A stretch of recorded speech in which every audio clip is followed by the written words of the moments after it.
I'm a link in the chain. I'm a link in the chain. I'm a link in the chain. I'm a link in the chain. I'm a link in the chain. I'm a link in the chain. I'm a link in the chain. I'm a link in the chain. I'm a link in the chain. I'm a link in the chain. I'm a link in the chain. I'm a link in the chain. I am a link in the chain. When you play one of us, you play all of us.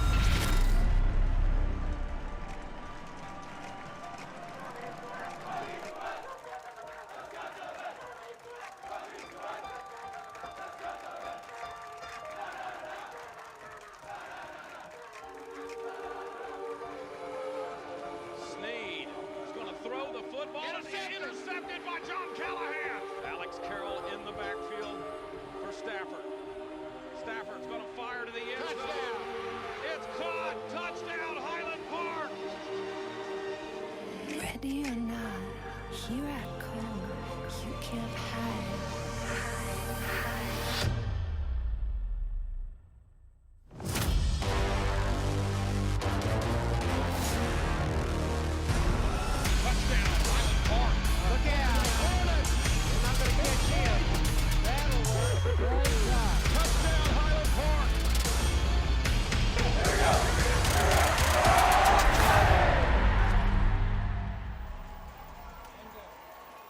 Happy Thanksgiving, everyone. We welcome you here to the Ford Center, one of the most spectacular and breathtaking venues in all of sports. The regional semifinals are next. It's the Highland Park Scots and the Mansfield Lake Ridge Eagles, presented by Game On Sports.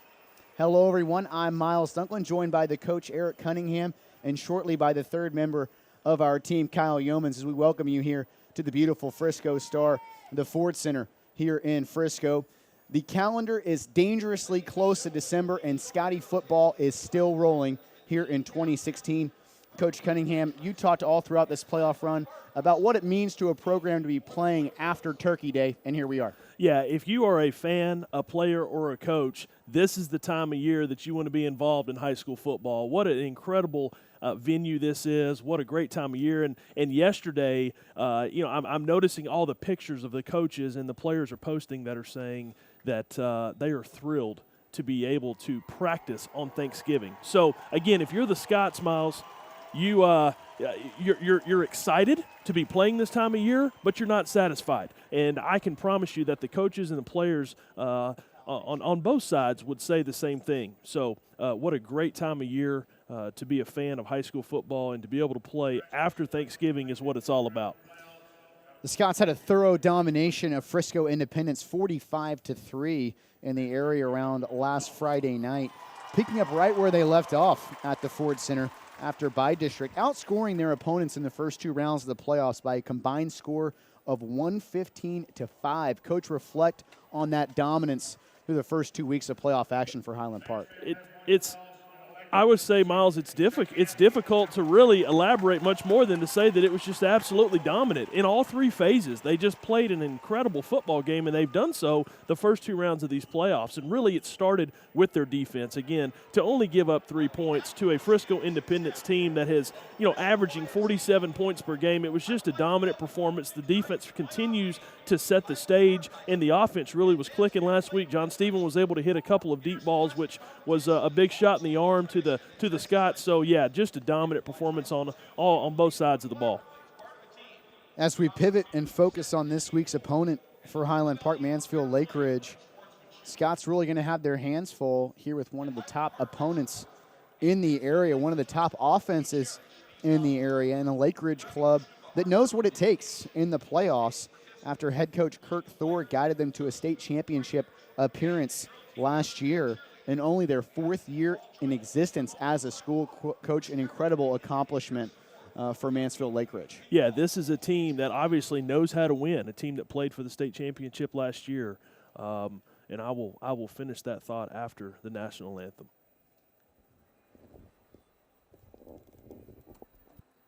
Thank you. Ladies and gentlemen, please rise and remove your hats as the national anthem is performed by Highland Park High School.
Just about ready for some football here from the Ford Center. Coach, go back to what you were saying there about this impressive Mansfield Lake Ridge. Very young program here. Yeah, in a program that is just in their 5th year of existence, and again, just experienced tremendous success. Give all the credit in the world to Coach Thor, and in this program that he has established. And Miles, I think you mentioned the fact that offensively, such a potent team. Now, it seems like it's a common theme. We continue to talk about how these opposing offenses are potent and they can score. But this one in particular can really score. They can score in a hurry. They're going to rely real heavily in the passing game, Miles. They want to take shots down the field. So, yeah, I'm really looking forward to another really fun matchup here in a team at Frisco Lake Ridge who can score a lot of points. As a matter of fact, I know we'll touch on the points that they put up last week against the Dallas Samuel team, and it is impressive. And I believe it was 87 points that they put up last week. But, again, they have not seen a defense like they're going to face today in Highland Park. Coach, Highland Park won the toss. They elected to defer. What would be a couple keys to victory today for the Scots? Well, I think the main key for the Highland Park defense is they've got to force some early 3-and-outs. Don't allow this Mansfield Lake Ridge ball club to get into a rhythm offensively. They've got to get some pressure on quarterback number 16, Jason Bean. I think you pressure him and don't let him get in a rhythm, and good things are going to happen. It's Mateo Corgere kicking it off for the Scots. Another outstanding boot for the junior, who has been tremendous since taking over for an injured Jackson Hubbard. Let's head down to the field to the third member of our team, Kyle Yeomans. Hey guys, it is absolutely electric down here on the Highland Park sideline. And on the other side, this Lake Ridge Eagle squad is sure to put up some points. You guys have already talked about it. They run a quick tempo offense where they minimize the time between the snaps. And it reminds me a lot personally of the Chad Morris SMU style, the Art Briles old Baylor style. And to prepare for this kind of offense, Coach Wood and the defense would practice with 2 scout team offenses, and they would switch them back and forth to prepare this Highland Park team and this defense for this up-tempo kind of offense. It should be a good one this afternoon. Back to you guys. Thanks, Kyle. As that first toss for Jason Bean goes incomplete, looking for the Air Force commit there, Tyler Robinson. And it's Lake Ridge here in the spread, very similar to what Highland Park does offensively. In the first handoff of the game goes up the middle. That's Darius Lee, initially hit there by Bennett Brock. And then rather John House and then Bennett Brock finishing him off there. It will set up a 3rd down and medium here for the Eagles. Well, you're going to see just how fast they want to go. You can tell. I mean, they have barely got the play clock set, and they are snapping the football. 3rd down and 6. Bean surveys the field, steps up into the pocket looking to run. He's going to have a 1st down there across the 35 as he was harassed there by Bennett Brock. And, Coach, that's what Jason Bean can do. 25 touchdowns on the year, 14 picks, so he will make some mistakes, but he averages 5 yards a carry and just about 100 rushes on the year, so he can really move the tall. Jason Bean surveys the field, looking to throw. Had plenty of time, now stepping up, looking to make a play. Has Matt Gam bearing down on him, and Gam will make the sack for Highland Park. And for Matt Gam, that is his 5th sack of the year, as it will go for a loss. We heard Kyle mention this offense reminds him and a lot of people of kind of the Baylor and the SMUs. I'm gonna say they remind me a lot of Tech in the fact that they like to throw the football. They are not a run-first team. They really like to throw the ball, and I think that they're going to obviously, as you can tell right there, as they do attempt to run the ball, you're going to have to bring a little more than that against this Highland Park defense because they have been so good against the run all year long. Where Highland Park has to be really good today, Miles, in my opinion, is in the secondary, obviously, against a team like Lake Ridge who likes to pitch it around a lot and take shots down the field. The secondary is going to have to be really sound. And Highland Park just made some subs here on defense as Alex Walsell and Grayson Serio check in here for the Scots. Connor Stone in the game as well here in this sub package as Highland Park gets pressure. Bean throwing near the sticks. That's going to be another 1st down as Jason Bean is 2 for 2 on 3rd down. And that was number 2, Langston, on the reception. Coach, Highland Park's been able to do well in coverage, but not really able to get home on Jason Bean here in the early going. A big offensive line for Mansfield Lake Ridge. Features a couple 300-pounders as Bean looking to throw left side. That'll be a catch, but for negative yardage out there for Tyler Robinson. It's not going to help his average of 21 yards per catch on the season. A spectacular number for number 11 headed to the Air Force Academy. Well, for the Scots to be successful, they're going to have to get some pressure on Bean, because if you allow him just to sit back in that pocket, he's going to pick you apart. He's just too good of a player, too good of a passer. Bean throws it left side here for Robinson. Boy, Robinson's had some trouble here in the early going. That's his third target, his second drop. And the one catch he had went for a loss. Let's go ahead and set that Scott defense for you. In the secondary, it's George Stewart, James Herring, Zach Foltz, O'Neal Sitzer, and Alex Walzell. The linebacking group is Matt Gam, Bennett Brock, John House, and Max Holzenbach here on 3rd down and 11. Scots get pressure. It's Bean looking to throw deep down the field. He slings it incomplete off the hands of Devin Langston.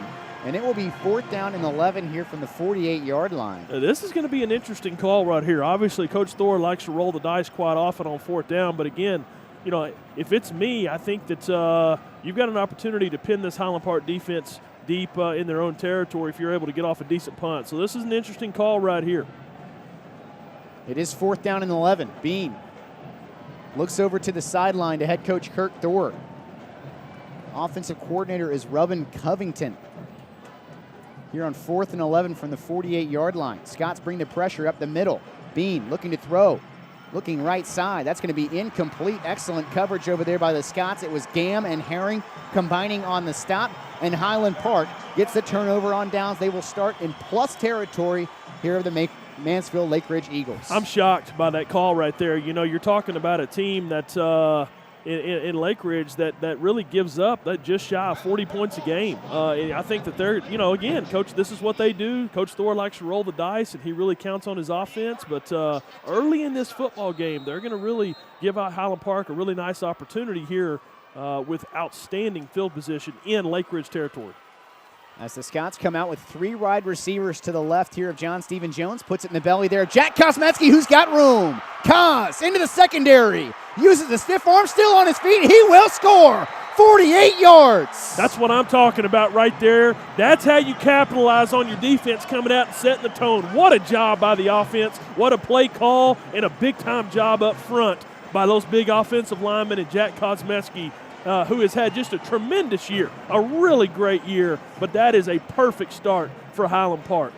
Didn't even give me a chance to read the starters for Highland Park as they go one play for the touchdown. Jack Kosmetsky headed to North Carolina to play lacrosse, and you see why the Tar Heels are so interested in his services, as Mateo Cordere will be on for the extra point here out of the snap of Giffen.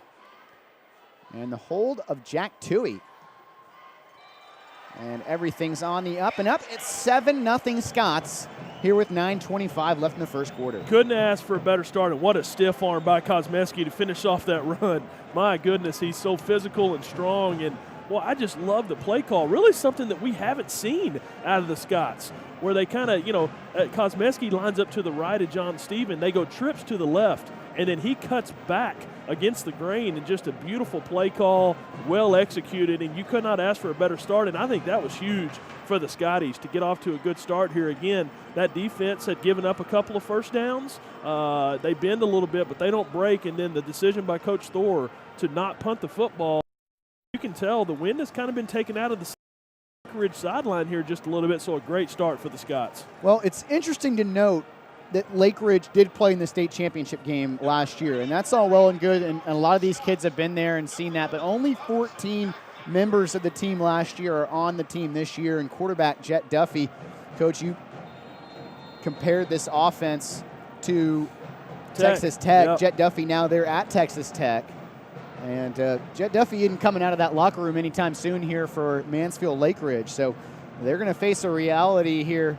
Like we said, they've been here, but this is a different unit they're playing against in Highland Park. I got news for you. I mean, you can't give up 419 yards per game and close to 40 points a game and just sustain success. You're just not going to outscore everybody every week.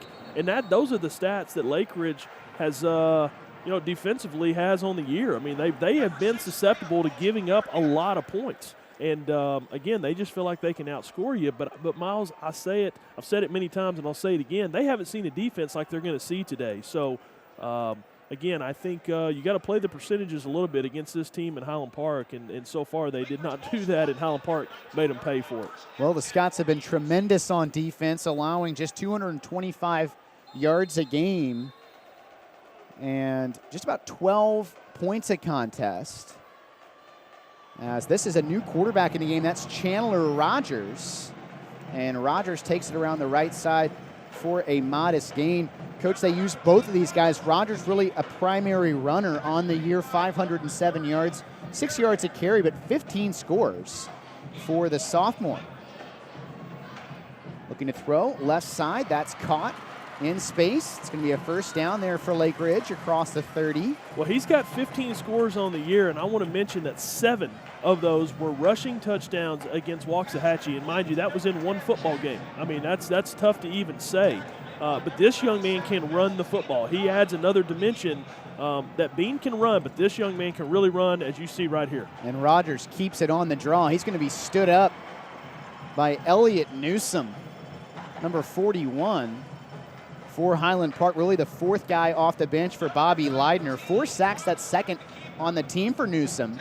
The Scots coach are having to substitute a little bit here defensively, something we've barely seen through the first 2 weeks of the playoffs. Here on 2nd and 8, it's Lee.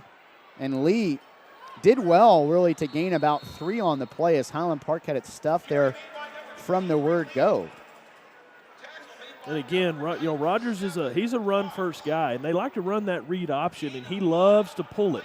You know, he'll ride it in the belly of the running back as long as he can. Then he likes to pull it, so you got to have that guy on defense that really spies the quarterback. 3rd down and 4 here for Lake Ridge. Scots bring the pressure. It's Brock up the middle, trying the outside. Gam's going to stand him up there at the 39 for no gain, and it will be 4th down upcoming here for Lake Ridge. Now let's see what Coach Thor wants to do here. Again, he kind of got burned on it last time, and we're going to see how much he really likes to roll the dice in this situation. 4th down again on their own 39-yard line. The 2 men in the backfield here are Rogers and Rowe. A couple of sophomores as they look like they want to go for it. The punter is number 42, Del Hoym. He's not anywhere near the field right now. Let's see what Lake Ridge wants to do. And they want to go for it. Rogers stepping up. He's going to go down. The Scots have their 2nd turnover on downs here in the first quarter. Unbelievable job by the Highland Park defense. We're right by the coaching staff, and they're fired up here in the press box, and for good reason. Just a perfect start for this Highland Park team, and the defense once again is setting the tone. What a great job of stepping up and making that tackle. Well, Coach, we mentioned 87 points put up by Mansfield Lake Ridge last week against Dallas Samuel, but this isn't Dallas Samuel. These are the Highland Park Scots, and Highland Park looking strong here in the early going as it's Harrison Mursky addressing the ball here for the Scots offensive line. Jones and Kosmetsky in the backfield, and they hand it to Kos up the middle.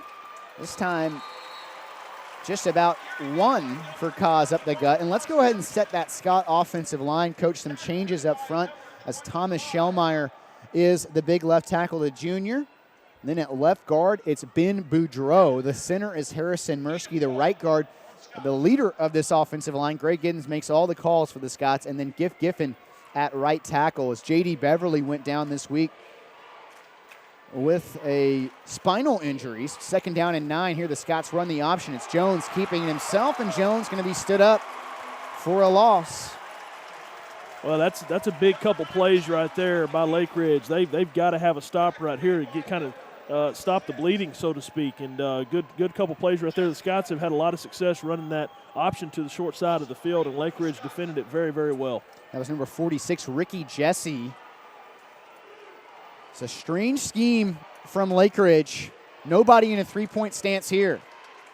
As they bring the pressure, the Scots pick it up, throwing over the middle. That's JT Dooley. JT looking for the sticks. He got it. He's going to be close across the 30. It's going to at least bring up a 4th down and short. Great job by JT Dooley, who had a ton of work to do as he caught that ball around the 40-yard line. What an outstanding. And they're going to say, he's at first move down. the chains. Yeah, just an incredible job right there. And Miles, you've talked about it all year long, the speed that JT possesses, but just utilizing that speed and then extending into that play to pick up the first down. Well, JT had the biggest game of his last week, 5 for 97 and 2 scores against Frisco Independent.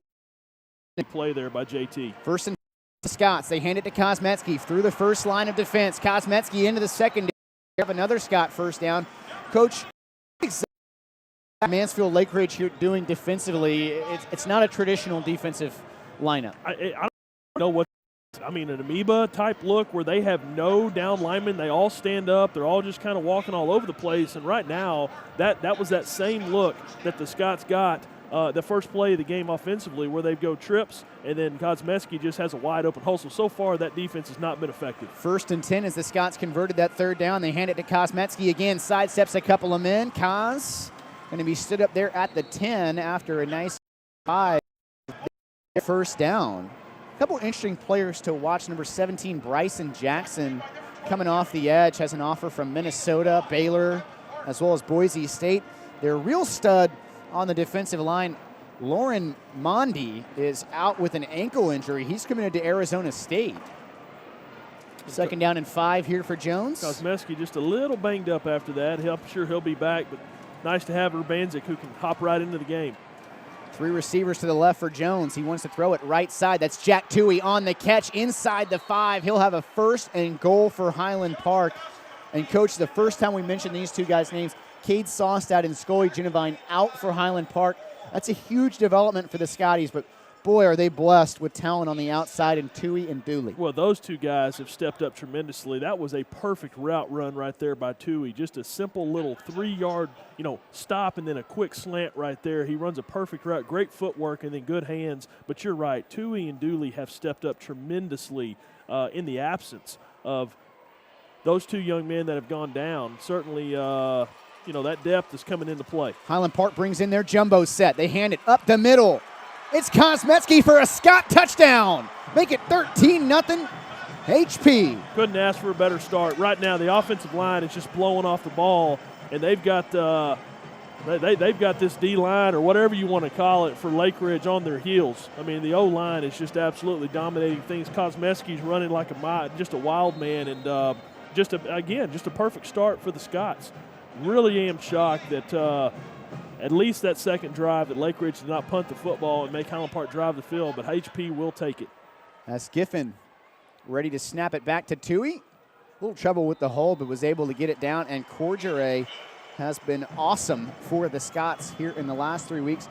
Coach, it's like deja vu. We keep coming into this stadium saying, all right, Highland Park needs to play a tough game. They're favored, but they need to play well. And they've been able to jump on opponents here in the early going the last few weeks. The offense has been productive in the first quarter to the tune of 15 points against Mount Pleasant, just 7 against Independence, but able to get out in front and kind of take the wind out of the sails of their opponents. Well, anytime you're playing in a game where you're the favorite, if you can get off to a good start, again, that opponent is going to recognize real quickly, oh, we're in trouble. I mean, this is obviously, you're talking about the team in Highland Park that is the all-time winningest program in Texas high school football history. So when HP gets off to a good start and really sets the tone, the wind just completely gets taken out of the sails of that opponent. You can tell we're over here on the side of Lake Ridge. The crowd is completely out of it right now. The team is over here just kind of, you can tell. I mean, they're just out of it. And so you got to give credit to Highland Park. They've done exactly what they've needed to come in here and set the tone. And Miles, they have found themselves a venue that they just feel very, very comfortable in. Scott's ready to kick it off. It's Corgere. A couple special teamers here for Highland Park of note. You got Junior Dorba in there, Ryan Cox, a couple of outstanding athletes. I believe got number 29 in there as well. And that's Colby Hopkins, a JV blue call-up, as the ball is on the ground. And it's going to be picked up over there by Lake Ridge. Coach, that's the second time they've had trouble with a kick. They fair caught one over on that end that was a poor decision. And then right there bobbling it. Lake Ridge does not look like they are settled into this football game. A couple of drops here in the early going from their receivers. As good as Highland Park is, Lake Ridge beating themselves here in the first few minutes. And it will be Jason Bean, the junior, back in at quarterback. As they went with Rogers on the last series, both guys can really play. In the pistol, it's Bean throwing it right side rather. That's caught out there in space. It's going to be Herring on the stop. Coach, if you watch that Frisco Independence film for Highland Park, this is something you kept harping on the tackling for Highland Park's been dynamite. It's been incredible, and one of those reasons for success is they tackle very well, specifically out in space. 2nd down and 5. Bean looking to throw over the middle. That's going to be incomplete. O'Neal Sitzer had a chance to pick it off. They were looking for Torrey Mitchell. They just have not looked very comfortable throwing the football here. And they're going to be in 3rd down and medium. Well, they're just out of sync. Again, they're out of sync, and they're playing against a really, really good defense. 3rd down and 5 here for Lake Ridge. 2-by-2 set for Bean. A straight drop. Highland Park brings pressure. Bean going to step up, trying to get to the corner. And looks like he will have a 1st down, as it was Bennett Brock that chased him out there at the 30. And, Coach, you just got to tip your cap on a play like that. The Scots had everything bottled up on the back end. They had Bennett Brock in a spy, and he still got the 1st down. Yeah, I think you're okay with that. Again, Bennett was in position. You're talking about a kid in Bean who can really run as well. Bennett, who's a great football player, again, just not quite able to get there quick enough to get him to come up short. They throw it left side, flag down in the backfield. That's in the area of a hold as Holsomback going to drive the ball carrier out there at the 35.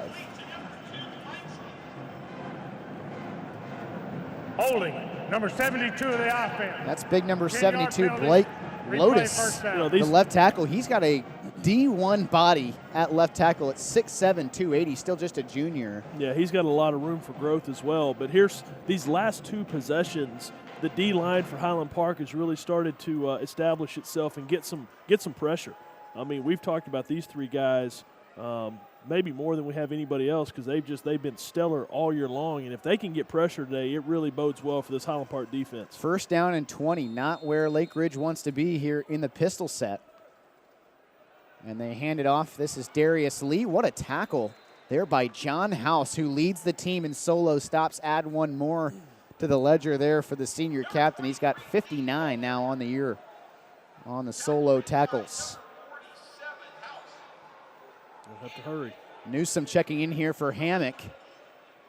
And they were able to get that substitution in. All substitutions come from Don Woods. Ball on the ground there for Bean. Now surveying the field. Throws complete. Nice hit there by Herring. It'll set up a 3rd down and manageable, as that was number 14, Catraven Walker. We do see some hands on the hips by this Highland Park defense. They have not seen a team that wants to go this fast probably all year long. So you're going to see a lot of substitutions by Coach Woods. Scots put Bennett Brock down as a 3-tech there, as they want to rush the passer. They hand it off up the middle, and the Scots stuff it. John House, as well as Turner Cox and Elliott Newsom combining for the stop. And it will be another 4th down decision here for Coach Thor. He has not shown any indication he wants to punt. Gone for it twice on 4th down already, and they're going for it again here. They need the 40-yard line. Big play in this football game. 4th and 2. Now they go check with me, and Coach Thor takes the timeout. Yeah, he understands this is a huge play right now, because if they don't pick this up and give Highland Park a short field again, I'll tell you, this is critical. This is a critical point in time for the psyche of this Lake Ridge team. Coach, I'm not sure if, other than converting the 4th down, that they're in really a winning position for their team psyche. You punt, I mean, you know, you're giving the ball back to Highland Park, and they've not shown a lot of signs of stopping them, as Highland Park's been dominant defensively once again. Yeah, that's true, and I love what Coach Woods did there on that 3rd down play. Again, you mentioned that they bring Bennett up, and he puts his hand on the ground in a 3 technique. John is the lone inside backer, so they're showing a little wrinkle there, and really been successful. And I think they're gonna punt the ball. You see, the offensive line is walking off the field here, so I think they're gonna punt the football. This is a critical one, and Miles, I think I like this call. You can't allow this thing to get too out of control too quickly, and it's already getting to be that way. And the Scots have an outstanding return man in Ryan Waters, standing at his own 28-yard line. Let's see how the snap and the punt looks here from Liam Delhoym, number 42. Good snap. And it's an end-over-end kick. It'll be fielded by Waters at the 20-yard line. Great tackle there in open space. But Highland Park will take possession. Good job by Waters, not letting that ball continue to bounce and get further behind him. Yeah, good play right there by Eric Price, number 47, because I can tell you, if he doesn't make that play, Waters has a lot of room to run down that side of the field. So a good play there in open field, and again, just a little breathing room for Lake Ridge to pin Highland Park down in their own territory on their own 24. Highland Park comes out. They've been favoring this 3-wide receiver set to start the game. It's Wood, Alexander, and Dooley at the bottom of the screen. Jack Toohey, the lone receiver, at the top. And once again, they hand it to Kosmetsky, trying the right side. Nothing doing this time. Coach, it's such a luxury for Highland Park to be able to have Ben Boudreau, who played earlier in the season, and not really losing a lot there with J.D. Beverly out. Yeah, I mean, hate to see Beverly go down, but what a luxury it is to have Boudreau step in. He started early in this year when there were some injuries to Mursky, and really a luxury to have a guy like Ben who can step in and do a tremendous job. 2nd down and 9 here for the Scots. From the 25-yard line, they try and run the option again. Mansfield Lake Ridge had that one read from the jump. Yeah, the timing was a little off there on that play. It looked like that the ball was snapped a little late, and the timing was a hair off. And, you can expect maybe that a little bit. Again, Mursky had to slide over and play center. His first time to play center this year. What a luxury it is to have a guy like Harrison who can be versatile like that and slide over and play the center position. But, again, timing was a little off, and Lake Ridge does a good job there on that option look. Key 3rd down and 10 here for the Scots. Facing man coverage across the board, Hudson Wood goes in motion. Jones rolling to the right. He's in trouble. Jones going to get rid of it. And that's going to be a 1st down for the Scots, as John Stephen Jones has been tremendous here in the playoffs for Highland Park. Came into this game 25 for 39 for 500 yards, 8 touchdowns, no picks. Huge play make right there by Jones. That was just John Stephen right there. That's what he does. I mean, again, a lot of pressure. Hudson does a great job of getting beyond the sticks to pick up the 1st down, and John Stephen just a tremendous individual effort. As Lake Ridge shows the pressure, they want to bring just about everybody they can on every play. It'll either be one safety or no safeties, and man coverage across the board. 1st and 10, they bring the blitz again. Jones stepping up, looking to throw it deep. That's going to be well over the head there of Jack Toohey. Incomplete. Will bring up 2nd and 10. Well, Lake Ridge has a lot of confidence in these corners and safeties, and really they just say, look, we're going mano-a-mano. We're going to man up on the edge, and we think that our guys are athletic enough to hold up with yours, and we'll see if that bodes true. Now, what I think you've got to be aware of if you're Lake Ridge is when you're going to bring pressure like this, the Scots are going to get them on a draw or some sort of a screen play here before long, and I think we'll see a big offensive conversion with one of those looks. Press man again here on 2nd and 10. They hand it here to Kosmetsky up the middle. Kos going to pick up the 40. It'll be 3rd down and 6. Quick anecdote here about Kurt Thor. Their 1st year of existence, I was doing Prosper football, who had Davis Webb and Torrey Hunter Jr., and, Coach, they ran press man, cover 0 the entire game. They don't care about the opponent. They don't care about the score. They're going to run their style. They lost that game 57-0, by the way. But that's how Kurt Thor does it. 3rd and 6. Could be the last play of the 1st quarter. Parker Alexander is going to have a 1st down for the Scots. What a big play right there for the senior playmaker. That's a big-time catch right there by Parker and a much-needed play. Parker's been a guy that, the Scots have been able to count on the last 2 years. Been a little bit quiet so far this year, but I'm going to tell you what, he just came up with a big-time 3rd down conversion on that play. Scots are rolling. They're controlling this one 14-0 after 12 minutes. We'll be back on the other side. You're watching Highland Park football presented by Game On Sports.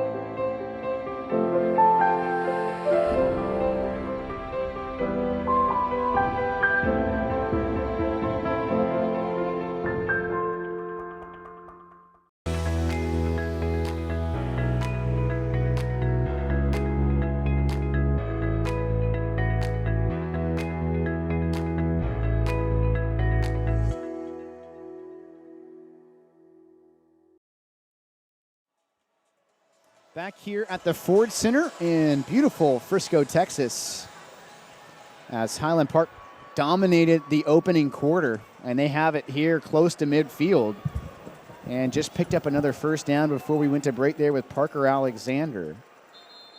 And it's 1st and 10 here from the 48. Now working left to right for John Stephen Jones. Man in motion, it's Paxton Alexander. And Paxton is going to squirt his way there to midfield. Boy, what a weapon for the Scots. It's amazing. Paxton Alexander, still the 3rd leading receiver on the team despite missing a lot of this season. Averages close to 10 yards a touch. As he'll come out. Hudson Wood back into the game. Go back to that 3rd down conversion. It was an incredibly athletic play by Parker Alexander. We've known how athletic he is for the duration of his career, but a really big-time play by number 2 on that 3rd down. 2nd down and 9 after the short gainer there by Alexander. And they hand it up the middle to Kosmetsky, running behind a Giffen block, and Kos going to make this a manageable 3rd down and short here for the Scots from the 45-yard line. It'll be 3rd down and 3. And the Scots have been excellent this year in 3rd and short. They're 81% on 3rd and less than 3. And they're going to stick with the 4 wide receiver look. Haven't seen a lot of the 2-back set here so far in this one. Here on 3rd and 3 from the far right hash. Jones going to keep it himself. And he's going to lose yardage there. Coach, how do the Scots play this? You imagine they ran that play knowing they might go for it on 4th down here. Could also be looking at a quick kick, something that Jones is really good at. Yeah, this is really in kind of that tweener area right here, as I call it. This is going to be an interesting call by Coach Allen.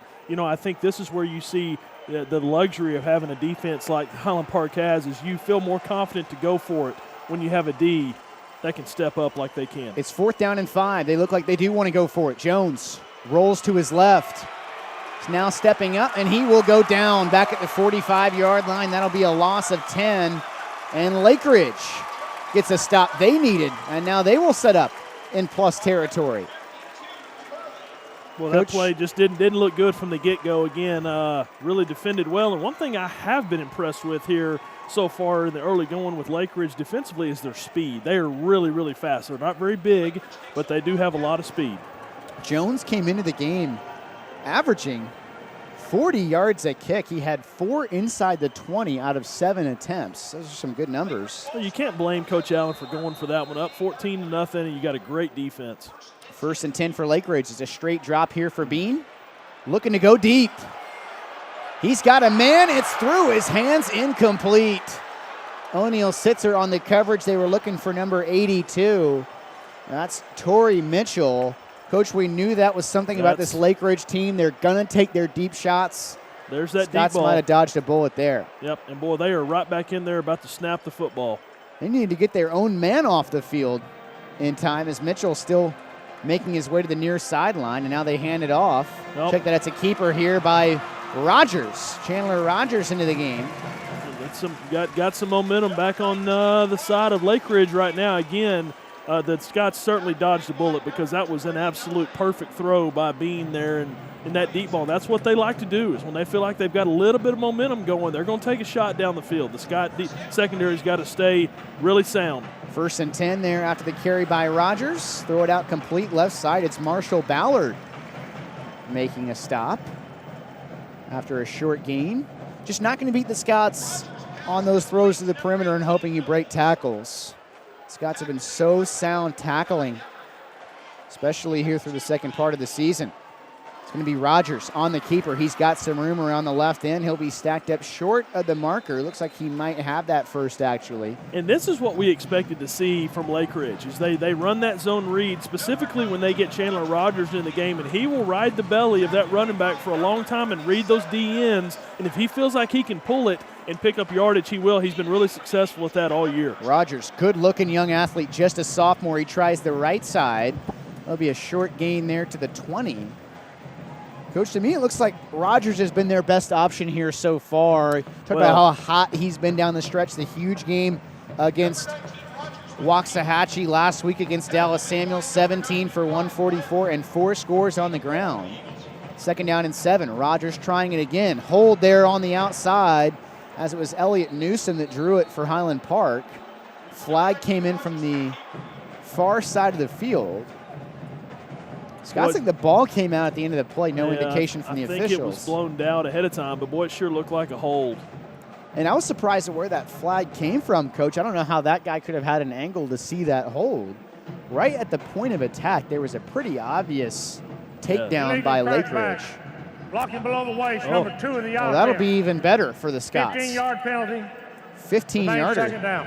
Well, Coach, there's nothing to derail a nice offensive series like a crackback block. Yeah, that's a killer for Lake Ridge. Kind of took the momentum out of their cell, and again, yeah, that's a 15-yarder, and the Scots will certainly take that. They're going to call a crackback block below the waist by a receiver. I thought they definitely had a hold on the right side of the offensive line. I think they could have called a hold as well. Yeah, that was just a missed call. Second down and 16 to go here for the Eagles. Scots bring the pressure from the outside. Bean throws. That's going to be well over the intended target. It's the first time we've called Zachary Jackson's name today. Jackson is a special athlete in his own right. 8 touchdowns on the year, and he's got an offer and committed to the University of Louisiana Monroe. So a D1 talent over there matching up against George Stewart. Third down and 17. Big play here for Jason Bean, the tall quarterback for Mansfield Lake Ridge. Scots bring pressure again. Bean stepping up, harassed there by Newsom. That's going to be incomplete. Coach Elliott Newsom, since his insertion into the game on the second drive, has been making a lot of plays for Highland Park. And it'll be fourth down and 17. Elliott's a difference maker. And really, I can think back to many games this year where he's not started, but he comes in and immediate impact is made by 41. Looks like Bean and Lake Ridge want to go for it again here on 4th and 17. Now escaping the pocket. He's across the line, and he is down there by Marshall Ballard, the third turnover on downs by the Scots. That right there is why Coach Allen can go for it. That's big time. That's big time. That's why Coach Allen can go for it right there in his own territory, because that Scott defense is stout. Let's head down to the field, and the third member of our team, Kyle Yeomans. Guys, that stop right there shows exactly why this Highland Park defense has yet to give up a touchdown this postseason. It's been 9 quarters, and no teams have reached the end zone once against this Scots defense. Just wanted to point that out real fast. Back to y'all. That's a great point, Kyle. I'm curious, Coach, as to how close anybody's gotten. Not very. No. That's about as close as somebody's gotten into Highland Park territory. As Mirsky ready to snap it back here to Jones. He's got 3 to the left. They flip it here to Paxton Alexander, who's got open field. Paxton Alexander all the way to the 45-yard line for the junior. Love the play call. Love the fact that Coach Allen wants to get the ball in the hands of a playmaker in Paxton Alexander. One thing I want to point out that I think is a key that may a lot of people may not have noticed is a great job by Dooley of not blocking in the back right. Well, you missed it on the replay, but Dooley does a great job of not picking up that foul to negate that big run. 1st and 10. They hand it to Kosmetsky. Kos across midfield. That's Byron Jackson there, big number 17. We told you he is an athlete in his own right. Likes of the Baylor Bears and Boise State interested in his services. He'll be committing here pretty soon, but a nice pickup on first makes it 2nd down and short, and a lot of luxuries here for Coach Allen as he's making this next play call. Well, the running game has really been on point here early on in this game for Highland Park. Found a lot of success in that arena, and I suspect that they will stick with that. Just as soon as they feel like you're starting to creep up, though, they may try to run a deep ball on you and pick up a big play. 2nd and 1. They give it here to Jacob Urbanzik. Urbanzik stood up immediately, never had a chance on that one. Told you all year about the speed that Urbanzik possesses, the fastest player on the team, but didn't have a chance to show it off there. Nice play by number 52, Turley Parker. Yeah, I think Urbanzik, if he had that play to run over again, he probably would have seen to his left. He had a little bit of a crease there, and he tried to kind of pick up the tough yardage there in the middle of the pile, but I think if he would have cut back to his left, he had a little bit of running room. 3rd and 3 for the Scots. They go with the 2-back set hard count there from John Stephen Jones. Now he wants the football. They give it to Kosmetsky. Kos trying the left end. He is going to be very close. The line judge's spot is not good enough. So a tip of the cap there to this much maligned Lake Ridge defensive front. Is this going to bring up 4th and short? See Matt Gamm and Turner Cox putting their helmets on the far side of the field. They thought about running that jumbo group out. I think and it looks like Coach Allen's going to take a timeout. Yep. 5:35 left here in the second quarter as Coach Allen didn't mind running this play clock all the way down. Coach, what does that tell you right there? Just he could have saved another 30 seconds right there if he wanted to. What does that tell you about his mentality in this game? Well, the first thing is I'm sure he recognizes the fact that this is a Lake Ridge team that can strike in a hurry. So this is a huge play in this football game. Obviously, if they can pick this first down up and then run the remainder of this clock out here in the second quarter, that's huge for Highland Park because they keep that potent offense off the field.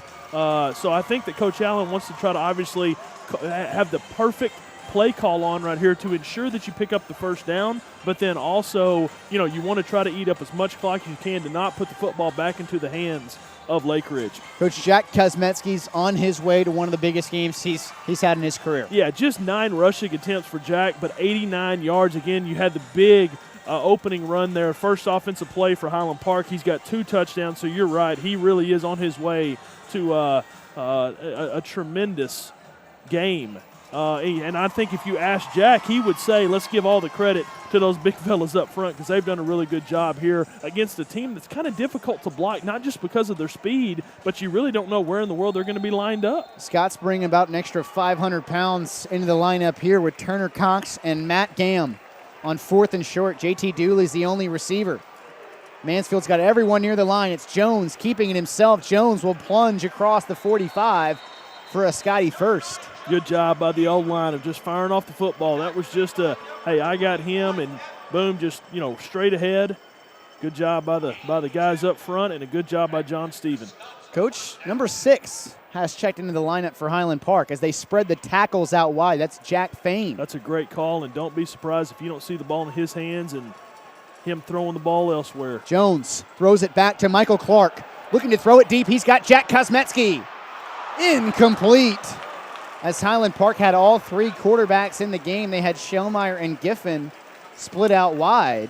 Looks like Kos maybe had a step for a moment, but good defense recovery on the back end by Lake Ridge. Yeah, really a well-thrown ball there by Michael Clark, but that is where we saw the speed of Lake Ridge. They recovered very well because you're right, Kosmetsky was open initially, but that speed came in handy for Lake Ridge as they were able to recover very quickly and knock down the ball. And really, quite frankly, the Scots got away with one because that ball could have easily been picked off. Good play right there by Trajan Hogue, deeper than the deepest.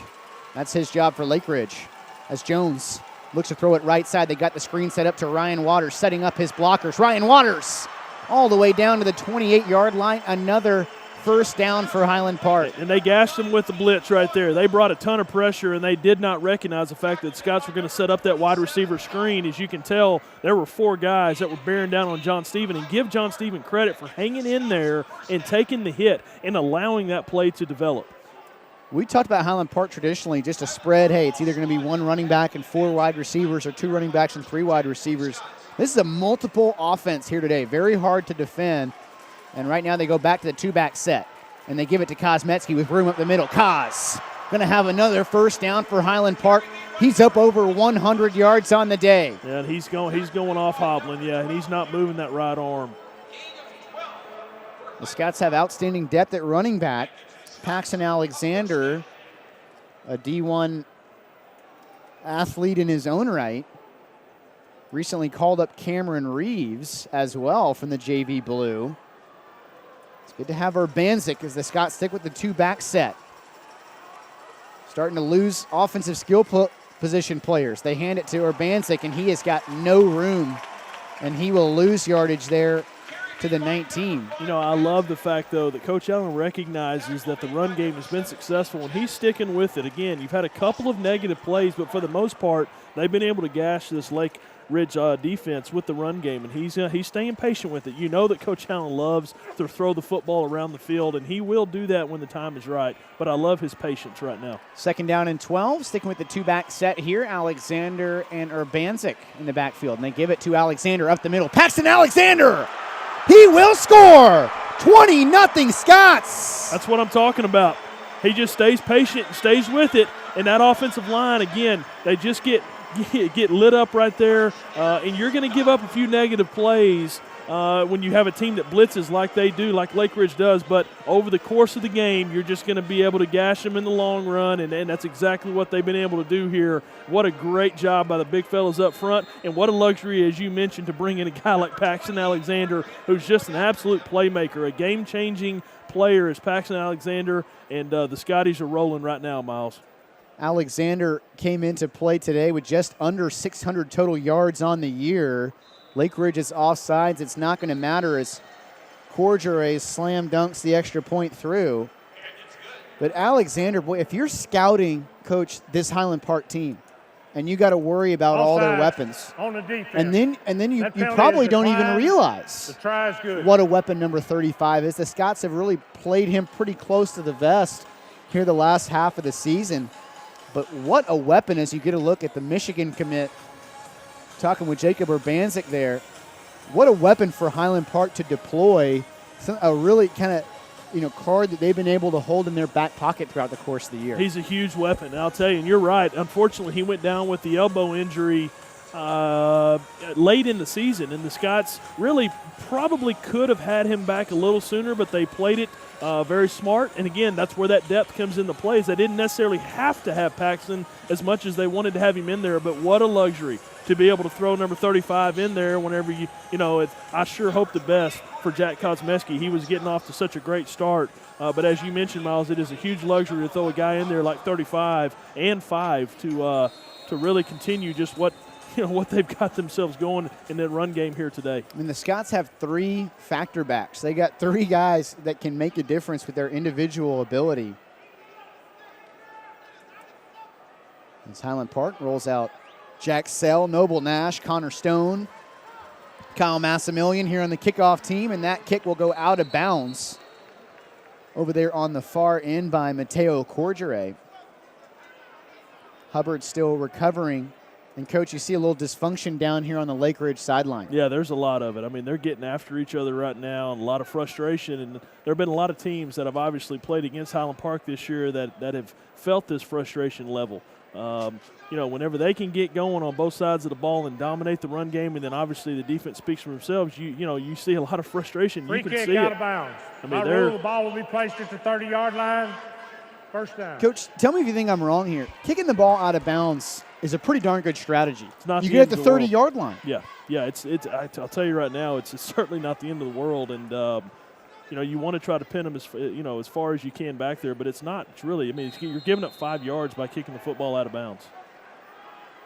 This is Rogers back in the game, throwing it right side. That's Robinson on the catch, and a great job out there by Stewart taking on the blocker and making the play.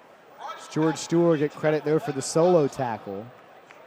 87 points Lake Ridge scored last week. They got 0 here with 3:25 left in the second quarter. Frustration setting in. As Rogers is back in the game. He's looked good for them. On the zone read, going to keep it himself up the middle, hit there by Bennett Brock at the 39. Pretty generous spot there, going to give him enough for the first.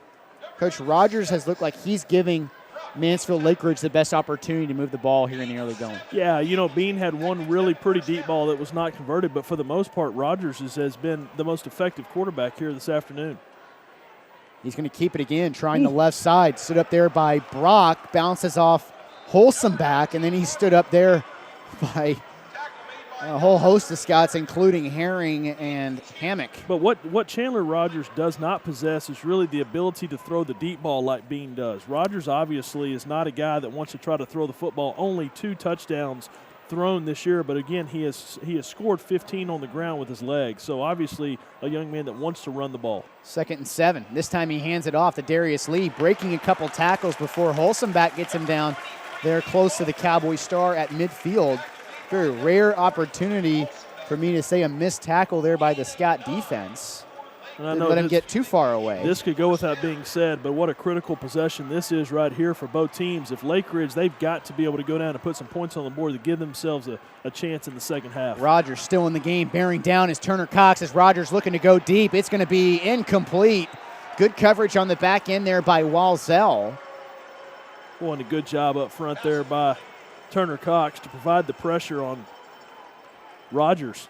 And really, I mentioned the fact that Rogers doesn't want to throw the football. Really, I mean, a ball that, not a poorly thrown ball, it just sailed on him a little bit and hung in the air too long. Walzell had probably his best game of the year last week as Rogers wants to keep it himself. He's going to be wrestled down there by Matt Gam for a short gain. The future Virginia Cavalier.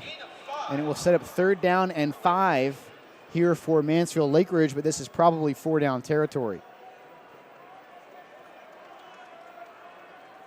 Rogers looking to throw, has Robinson. And Robinson out of bounds. We'll have another first. Shifty little Air Force commit. I've been impressed so far here in the early going with Robinson. I mean, a young man who, if he can catch the football, can make things happen. Quarterback draw here, it's Rogers, and what a tackle there by John House. This is an incredible district that Lake Ridge came from, and not a lot of people able to get Chandler Rogers on the ground one-on-one in the open field. Just ask the Waxahachie Indians. So a great play right there by House as Hammock comes back in for Newsom. And they hand it off once more up the middle. That's Darius Lee.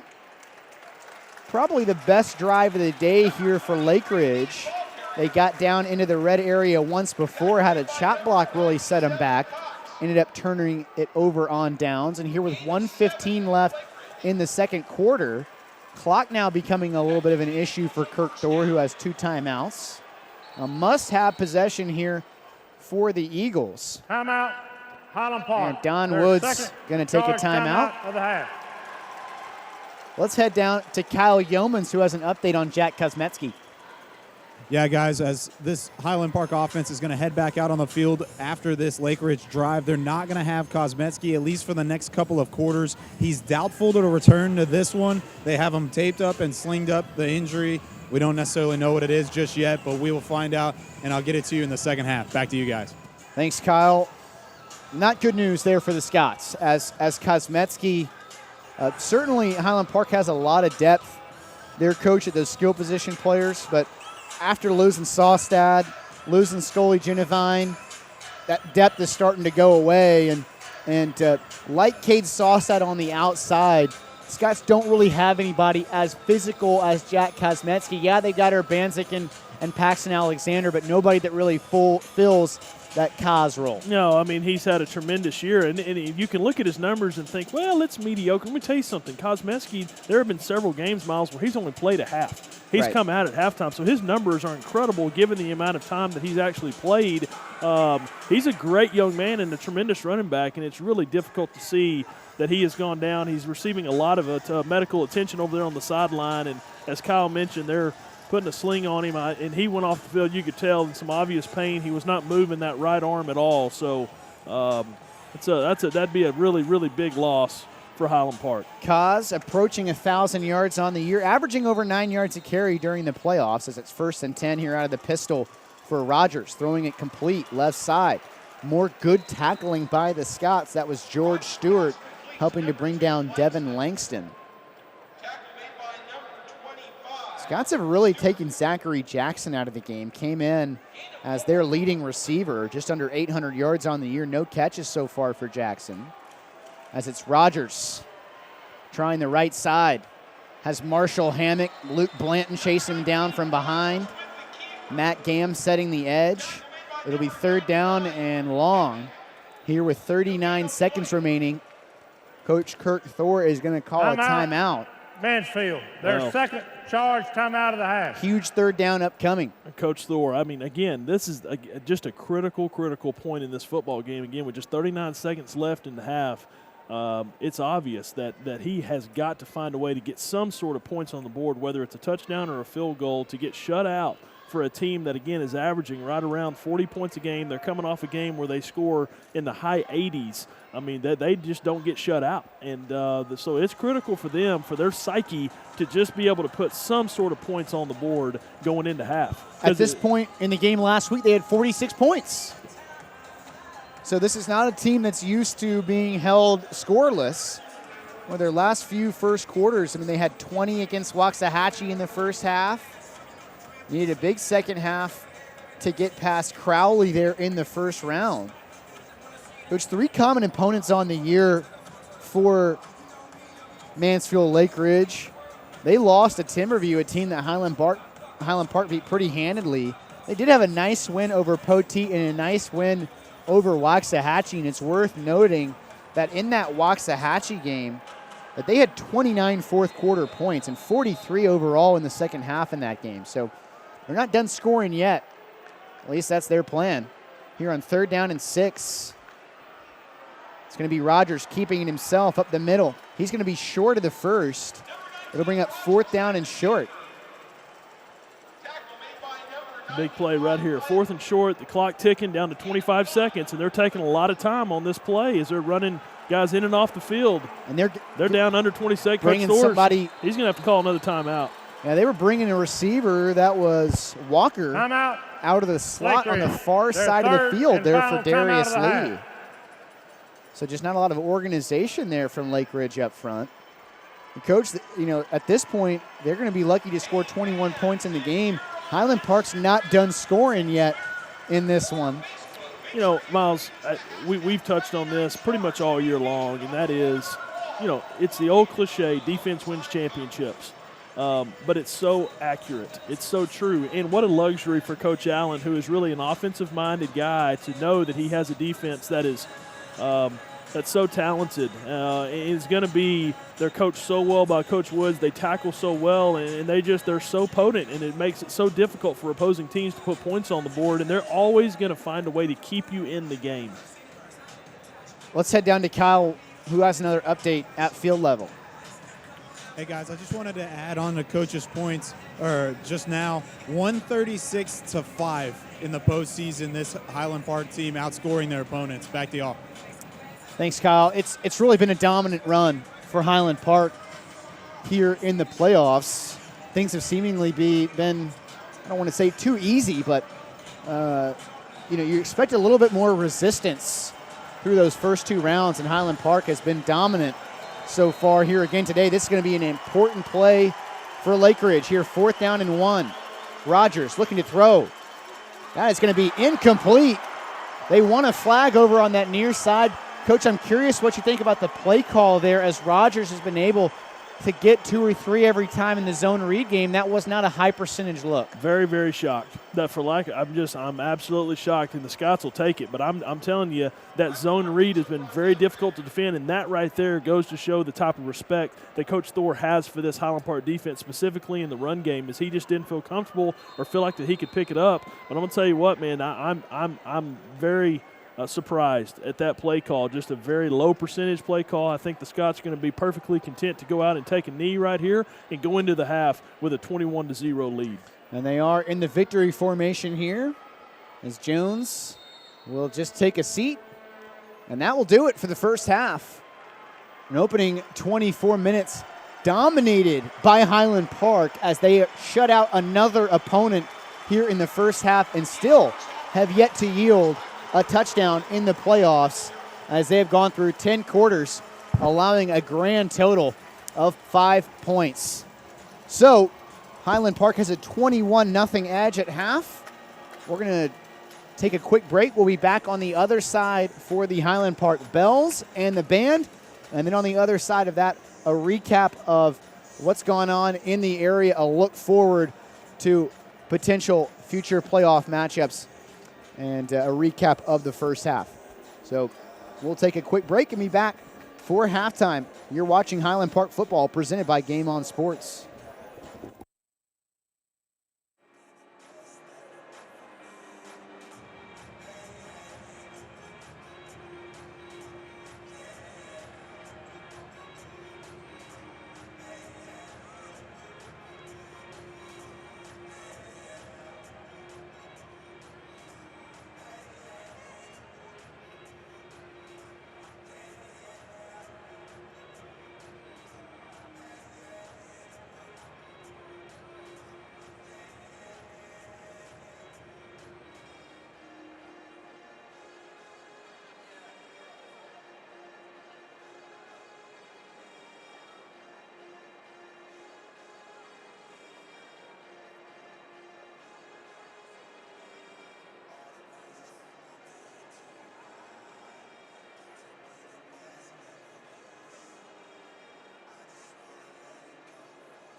Alibeth Ullman and Associates, Bercadia, and Barley Seal Products Incorporated, who also generously donated the band's show shots.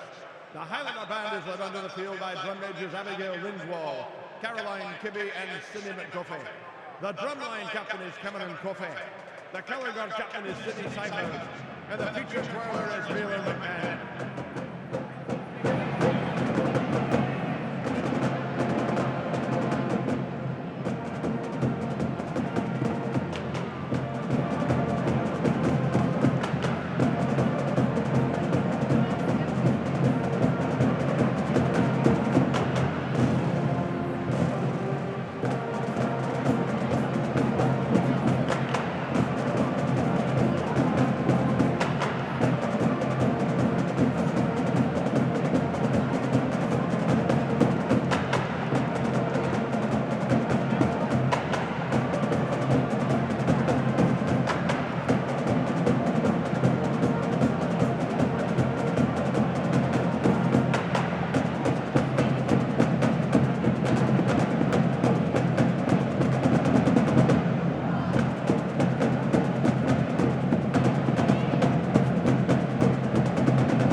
This afternoon, the Highlander Band will perform a variety of pop hits from past and present.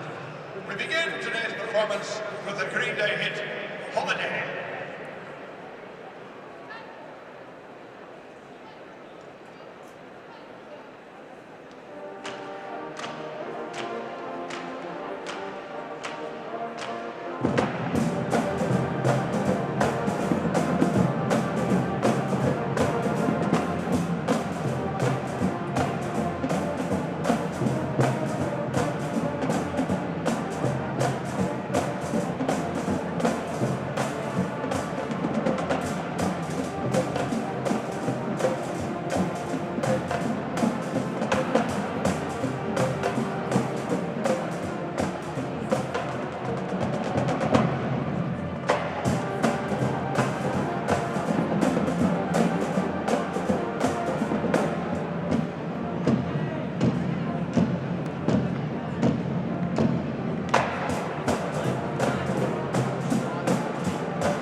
The band continues with a song from the soundtrack to the movie Relive.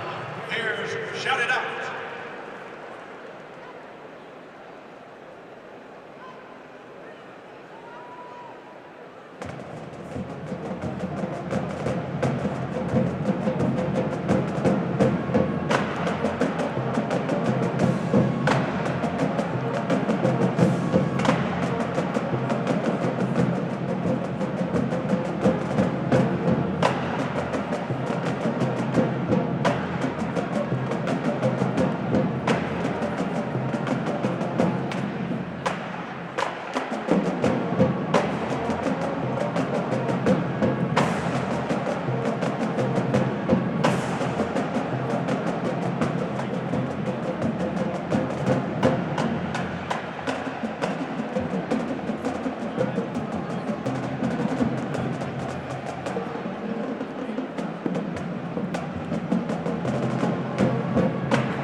goes with the DJ Khaled tune. All I do is win.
Highland Park High School proudly presents the 2016 Highland Bells.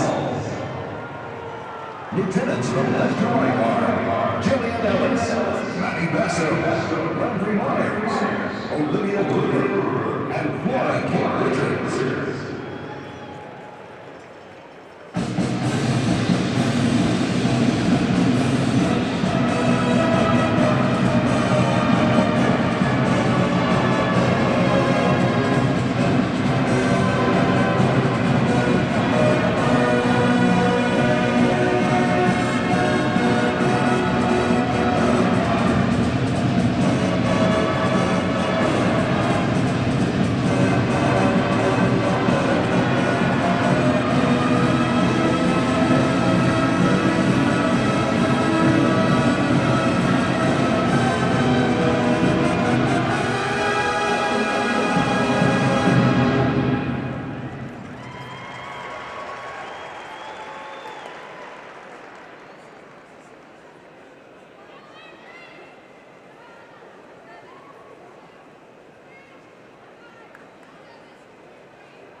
For your halftime entertainment, the Bells will perform a hoop routine to Take Control.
fans, please make some noise and join me in welcoming to the field your 2016-2017 Lake Ridge High School Eagle Marching Band and Eagle Elite Varsity Drill Team. Your Eagle Elite Social Committee members are Emily Pinky and President Jordan Camacho. The Eagle Elite are London Director Whitney Harris and Assistant Director Candace San Miguel. Dancer of the Week is Deja Abraham. Spirit Girl of the Week is Kylie Dunn. The award-winning Eagle Elite Drill Team are under the leadership of Junior Lieutenant Janae Robinson, Junior Lieutenant Kennedy Hines, Junior Lieutenant Kylie Dunn, Senior First Lieutenant Maya Neal, and Junior Captain Brianna Collinbach.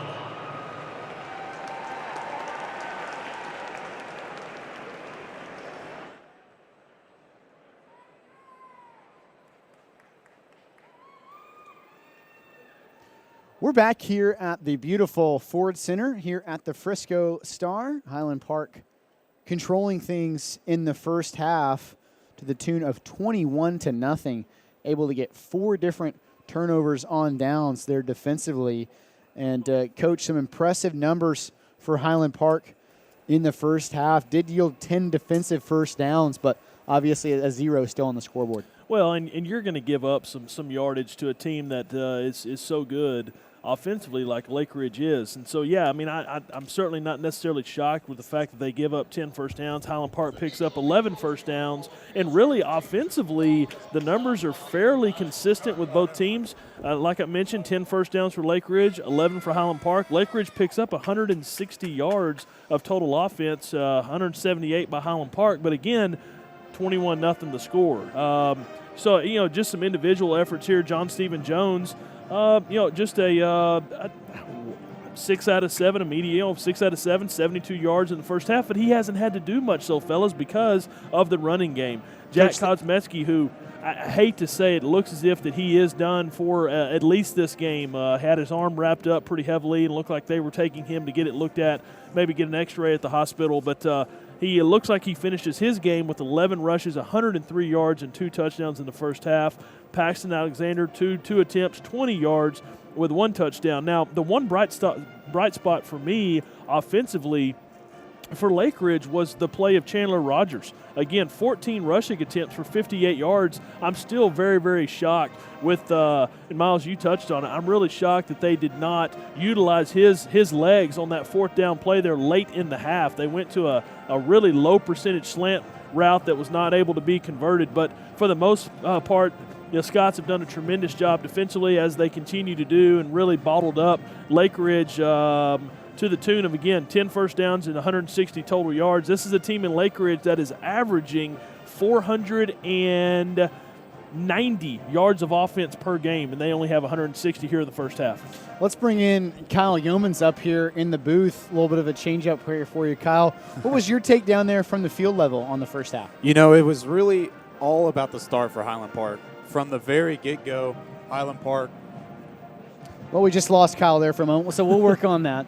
But, yeah, Coach, I thought an incredibly impressive defensive first half there for Highland Park, what they're able to do. I think, to me, Miles, the key was the 2 early, and really there were 3 of them total, but the 2 early 4th down stops that Highland Park made, you know, against Lake Ridge, who really put their defense in a tough position there. Highland Park, you know, picking up the football there after those 2 4th down stops in Lake Ridge territory early in this game. So, you know, I think, to me, that was the key.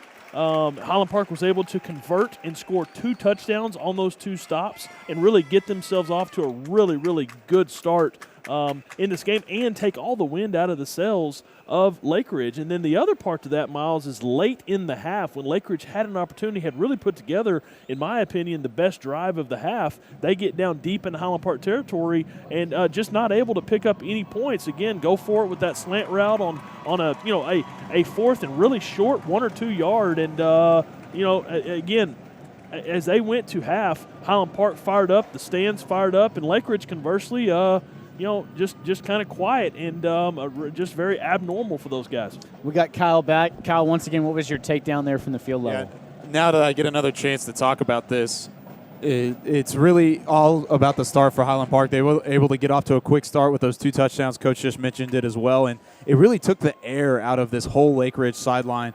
And whether it was coaches, staff, we talked about it earlier, how they were focusing on not looking at the scoreboard throughout the game, but it seemed like already it was a big punch in the mouth, and they weren't really able to respond throughout the entire first half. So, and I mean, going back to the defense has been absolutely incredible so far today and throughout the entire playoffs. This is a team that scored 87 points last weekend in a playoff game, second round of the playoffs, and they put up 87, and they're putting up a goose egg right now. And it doesn't matter who you play. Exactly. 87 is 87. I mean, exactly. I don't care who you're playing, whether it's Dallas Samuel, whoever. It's the playoffs, and you score 87 points. But, Miles, you asked me early before this game started, what are some keys? My first key on my sheet is Highland Park had to force some early, what I called 3-and-outs, but in this case it would have been 4-and-outs. They got 2 quick 4-and-outs and really did not allow Lake Ridge to get into a rhythm offensively, and in turn you look up and it's 21-0.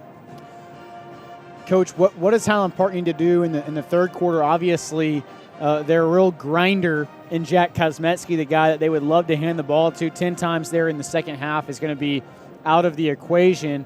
They were able to pick up some nice, timely first downs in the passing game. They weren't really extremely productive from that facet, but what do they need to do to just continue to take this 21-point edge and cash it in for a victory at the end of the day? Well, first of all, you continue to run the football and get that clock a ticking and run the football because they've done it so well in the first half here. Now, the key for me, though, the main key is not necessarily an X and O thing, Miles. It's the energy level. If they can come out Highland Park and really maintain their energy level in the second half, early in the second half, I think the first 4 or 5 minutes are going to be critical, because if they can come out and really get things going in the run game and then get a really quick stop, again, what little bit of hope that Lake Ridge does have would be really taken from them very, very quickly. So I think if Highland Park, it's a really big key for them to come out with a lot of energy, try to establish the run game, really, really control the line of scrimmage, and then get a quick stop. And I think you're looking at a fourth-round matchup with either Legacy or Wakeland. Well, Coach, that's a perfectly smooth transition there to looking forward at the UIL bracket. As after this game today, it's extremely fortunate if you're a Highland Park Scott fan. Just stick around and watch Mansfield Legacy take on Frisco Wakeland. That game will be right here at 5 o'clock when this game is over. And the winner of this game today will play the winner of that game. Now, if you look at the Dallas Morning News, all 8 Dallas Morning News pickers had Mansfield Legacy, a team that obviously Lake Ridge and a couple other opponents for Highland Park played against this season. Coach, your thoughts on that Legacy Wakeland matchup? Well, to be honest, I'm a little shocked that every picker in the Dallas Morning News chose Legacy over Wakeland. I mean, I could foresee them again for the being a majority of those gentlemen and ladies picking Legacy, but that's a pretty even matchup in my opinion. And you're facing a Wakeland team here who is really playing good football. They're really peaking at the right time of year, and they're in their own backyard right here at the Stars. So now, Legacy, though, and I think this is what everybody's looking at, again, a very, very talented team out of Mansfield. That's another team, though, that's coming from a really, really meat grinder of a district down there with the Lancasters, all the Mansfield schools, Waxahachie. I mean, what an incredibly tough district. This Lake Ridge team, Miles, finished 4th. They finished 4th in their district. I mean, here they are in the third round of the playoffs, and they're just dismantling people along the way. So I think it's going to be a really good game and a fun matchup, and a nice luxury for all the fans and coaching staff to be able to sit and watch after this game. Interesting to note, another team from this district, another district matchup here, Lancaster playing Wiley East today. That should be an interesting matchup there. As you look at the other side of the bracket for Highland Park, we already talked about that Mansfield Legacy Wakeland game.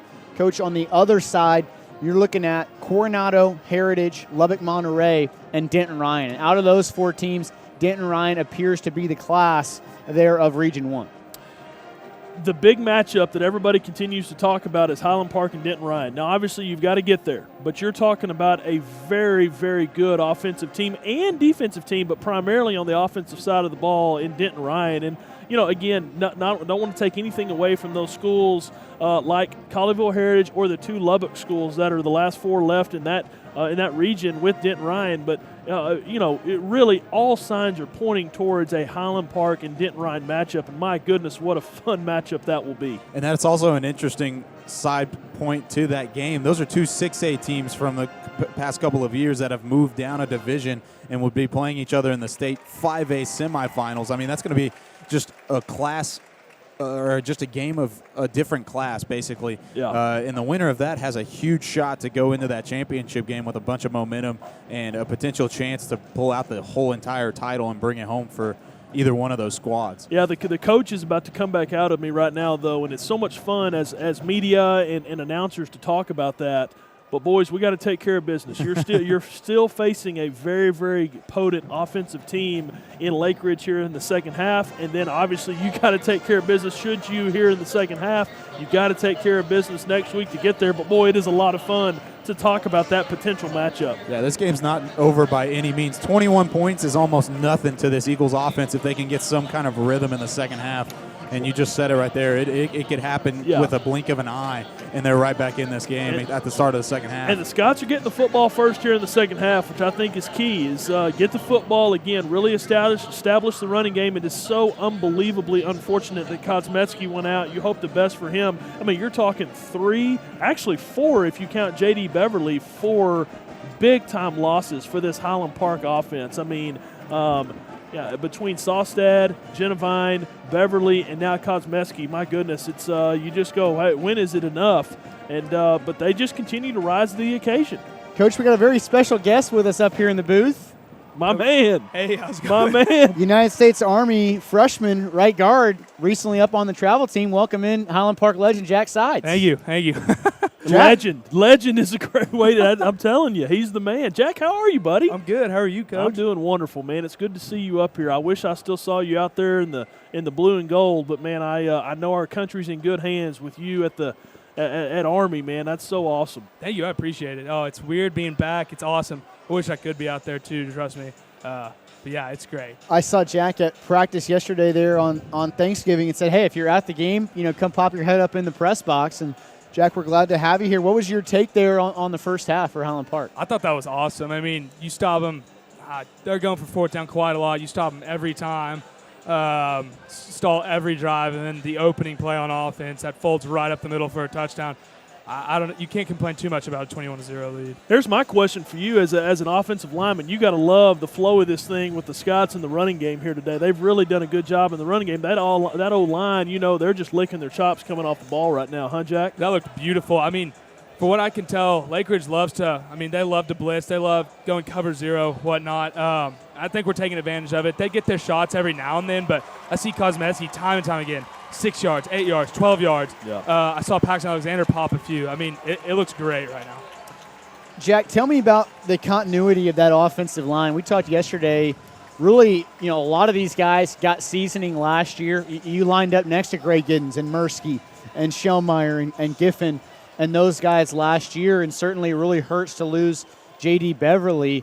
But talk about the continuity that group has under James Farnsley and Coach Wells, and what exactly that means from an offensive line perspective to be able to have all 5 guys working in concert on the same page. Testing. Oh yeah. I mean, Testing. It's great. You get, they're all friends. It's easier to work together when you're friends. They've known each other for, I know the seniors at least, they've been working together for 3-4 years. Schellmeyer came along last year with us. I mean, you know each other's tendencies, you know their strengths, their weaknesses, what calls they're tending to make.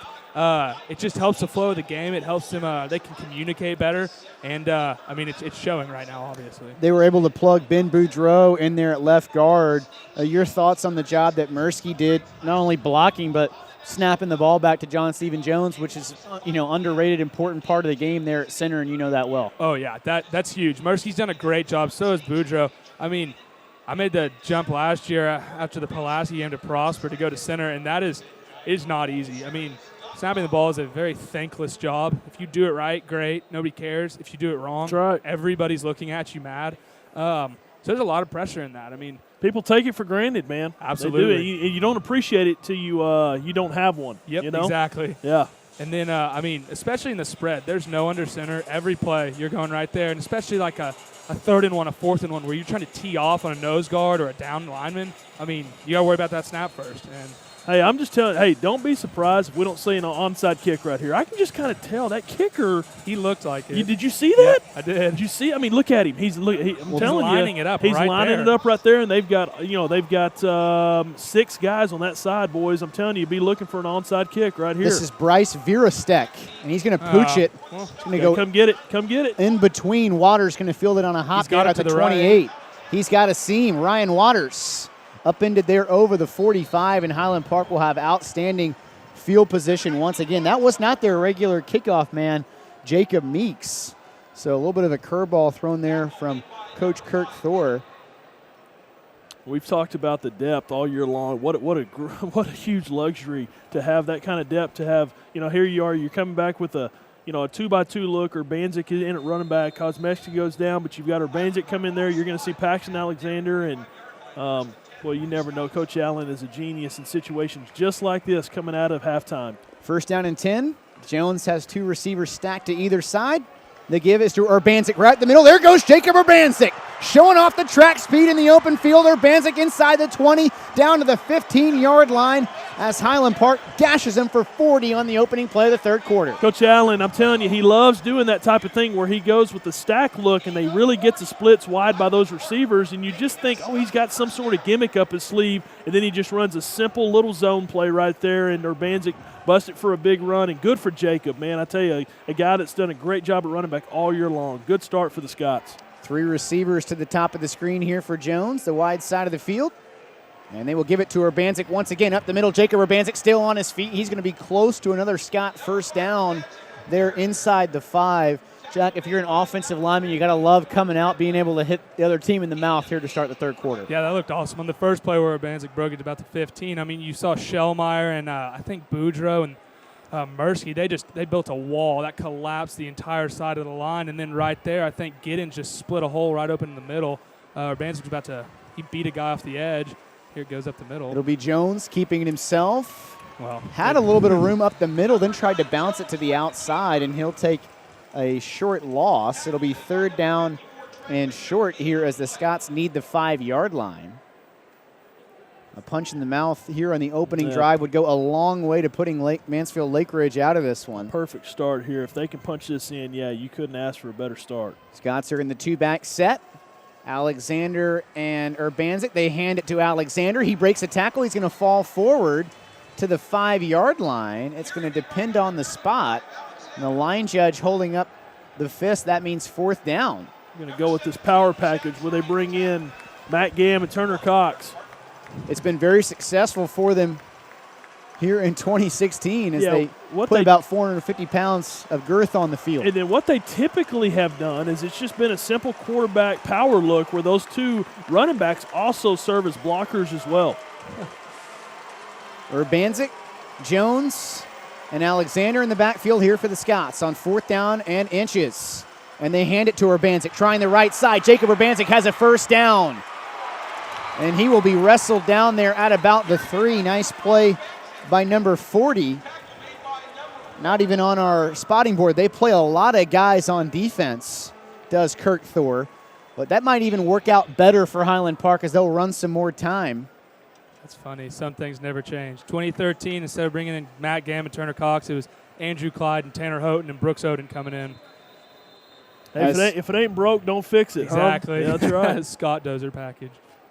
And Urbanzik now banged up, so here comes Cameron Reeves into the game. I think Urbanzik is fine, but his helmet came off, so he's got to take a play off. And Reeves, big pounding physical back here on 1st and goal from the 3. They give it to Alexander. Paxton Alexander stood up there just shy. It looks like he was going to squirt into the end zone, and then took a big lick there from Hogue, number 12. Well, he took a big lick, but let me tell you something. Left tackle Thomas Shellmeyer, as you see right here, watch him cave that D in. Look at him. He's still driving him. That's how you block right there, boys. And you wonder why that young man has Division I offers. That's a thing of beauty. Scots stay with the power package. JT Dooley, the lone receiver in the game here on 2nd and goal from the 1. It'll be Jones keeping it himself. Jones into the end zone. Touchdown, Scots. How about that strength right there by number 9? I mean, he takes a hit right there, and he ends up as the only one standing at the end of it. John Stephen is a stronger young man than people think that he is. So what a drive there by the Scots to set the tone here in the second half. I don't know if one pass play was even called. Yeah, that's a great point, Jack. I mean, Highland Park just came out and ran it right down the throats there of Mansfield Lake Ridge. That's got to be pretty devastating for a Mansfield Lake Ridge team that's been probably spending all week trying to cover the spread and John Stevens' arm, and then you come out and just drive it down their throat. Well, what does that do for you, the mentality of an offensive lineman? You're now over there sitting on the bench getting coached up by Grayson Wells, but what's your offensive mind? Randy Allen just told you on that drive was, we believe in the big fellas up front. It makes it so much fun. I mean, I remember a game last year like that, J.J. Pierce. We had like 30 seconds left in the second half, and we wanted to run like 9 option. I mean, it's just games like that. It just makes it so much fun where you know you've got an advantage on them, and the coaches believe in it, and they're just going to stuff it down their throats all day. It's probably the most fun thing in football for a lineman. 28-0 is the score. Mansfield Lake Ridge really behind the 8 ball here, Coach Cunningham, and something the Scots have done so well this year is making adjustments at the end of the first half and really putting it on teams even more in the second half defensively. I'm sitting here watching Lake Ridge as they come out of the huddle, and they just walk on the field. I mean, they are completely defeated right now. And that drive right there, again, I touched on it at halftime. What a critical drive in the second half to get things going in a positive direction and to come out with a lot of energy like Highland Park just did was completely demoralizing to Lake Ridge. They just walk on the field, and at this point, just their overall look is defeated. Mateo Cordere has been excellent stepping in for Jackson Hubbard.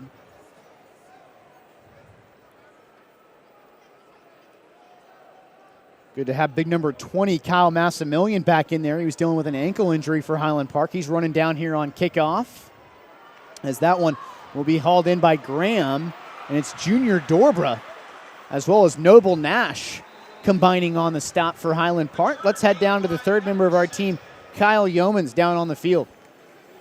Thanks, guys. And as this Highland Park defense heads back out on the field against this Lake Ridge offense, the up-tempo is definitely there. In the first half, the Eagles averaged just under 17 seconds between the end of their last play and the start or the snap of their second play. So as the second half gets started on defense, watch out for the hands on the hips, a little bit of tiredness, because up-tempo offenses tend to shine whenever the defense gets tired. Back to you guys. Thanks, Kyle, as Jason Bean flips it out left side. Boy, Alex Walzell, one of those 3 corners for Highland Park. They interchange them. Sitzer, Stewart, and Walzell. Walzell been playing great here at the Ford Center. Makes another tackle. It'll be 2nd down and 9. That was Robinson on the catch, the Air Force commit. Scots had pressure up the gut. Bean going deep, and more step-for-step coverage. That time it was Fultz and Walzell combining. They're just completely out of sync right now offensively, And again, I'm actually really shocked that they're not sticking with Chandler Rogers. Me too. I mean, he was really, to me, he was the only little bit of a bright spot offensively for Lake Ridge in the first half with his legs. Well, he had 14 carries, which is a lot there in the first half for 58 yards. So even that was, the Scots were holding him in check, just about 4 yards a carry. But I agree with you, Coach. I think that was the best thing they had going. Unfortunately now for Lake Ridge, they're behind the sticks here, 3rd and 9, and they're down 28-0. Highland Park brings the pressure. They throw it complete left side, and it's Walzell going to make the stop. That should be good enough for a first, and I believe that was Zachary Jackson. Check that was Malik Knowles. They've basically, Highland Park's taken Zach Jackson out of the game. Yeah, that was Knowles. The ULM commit. Oh, he doesn't have a catch yet. Number 10. As the Scots put Bennett Brock with his hand in the ground. They come home trying to get to Bean, who gets to the outside before he's brought down there by Matt Gam. That's a big-time Division I play right there by 94. I mean, in space, a lot of speed, going up against a young man in Bean who can really run as well, and Gam makes a tremendous open field tackle. Jack, what was it like having to block Matt Gam last year? It wasn't really fun blocking any of these front seven guys. I remember all of them. I mean, you know they're pretty good. They're all back. They started as juniors. I mean, that's something in its own on a very senior-laden, usually Highland Park team. And, I mean, people like Turner Cox, Lou Blanton, House, Brock, Gam, all of them are back, and they've gotten better. Just a very, very talented senior class defensively. Yeah, a lot of experience out there on the field right now. Tons. You look at Brock and House combined for 250 tackles last year. They're close to 500 in their career between the two of them. Highland Park brings pressure again. That's complete. That's Zachary Jackson, who has it on the outside, gets past Walzell, and then tackled by Bennett Brock. As Zach Jackson, the ULM commit, has his first catch. 500 tackles, that's ridiculous. Some numbers there, isn't it? Well, they're combined this year for 207 coming into this game. Last year they had 250 combined. It's a pretty long highlight reel. Yeah, it is. As Bean, playmaking, throwing over the middle. That's a nice catch there by Zach Jackson, who's now had his name called. Check that was Robinson, Tyler Robinson, the Air Force commit. Coach, a couple times Lake Ridge was able to get down here into the red area and then stalled out. One time via a penalty. Well, Bean's starting to kind of get himself in a little bit of a rhythm here in the passing game. Steps back, throws, left side, that's complete. That's Marshall Ballard out there tracking down Tyler Robinson, the 5'10 senior. And I have been impressed with Bean's arm. I mean, he's got a good arm, and he throws a really pretty deep ball. The Scots were able to get away with one in the first half. He threw a perfect deep go route that was dropped in the end zone. 2nd down and 4. Bean looking to throw again. That's Zach Johnson on the catch in front of George Stewart, and he'll have a 1st down and goal here for Mansfield Lake Ridge, as Bennett Brock was a little slow to get up. And he will sub out here. And that's Ryan Cox into the game for Highland Park, and upcoming superstar, just a junior. 1st and goal. Bean looking for the fade route, right side. It's caught for a touchdown. Good coverage over there by Sitzer, but it's number 6, TJ Graham, with his 12th touchdown of the year. Got to give credit right there. Pretty good drive, and just what Lake Ridge needed was a fairly quick drive. They were able to march down via the pass pretty much the entire way and really get Bean into a rhythm and give themselves just a fighting chance in this football game. Already halfway through the 3rd quarter here, but we now have ourselves a football game as Highland Park gives up their first touchdown of the playoffs on defense. It only took 11 quarters. But finally, Jason Bean finds the 6'1 TJ Graham. That running drive by Highland Park's making its impact felt. Lake Ridge is looking up at the clock, seeing the 3rd quarter's already halfway done because not one incomplete pass was thrown on the entire Highland Park drive. And that's the key. That's the key is until Lake Ridge can stop the run, Highland Park's just going to stick with it. And again, the good news is not only do you drive the football, but you eat up the clock. The best defense right now for Highland Park against this Lake Ridge offense may be the HP running game. Yep, let that momentum cool down, let that quarterback cool back down. And Coach, Highland Park certainly doesn't want to get in a situation here where they're playing not to lose. You don't want to get tight and too conservative offensively. John Stephen Jones has been efficient throwing the ball, but obviously you want to find that balance between running out the clock and staying aggressive here. Well, and you know that you're facing a team in Lake Ridge who can score and score in a hurry. So you've got to maintain your game plan. Again, they've been so effective in the running game, so I foresee that. This is lining up for an onside kick. It's loose. It's going to be recovered by Lake Ridge. That was a perfect kick.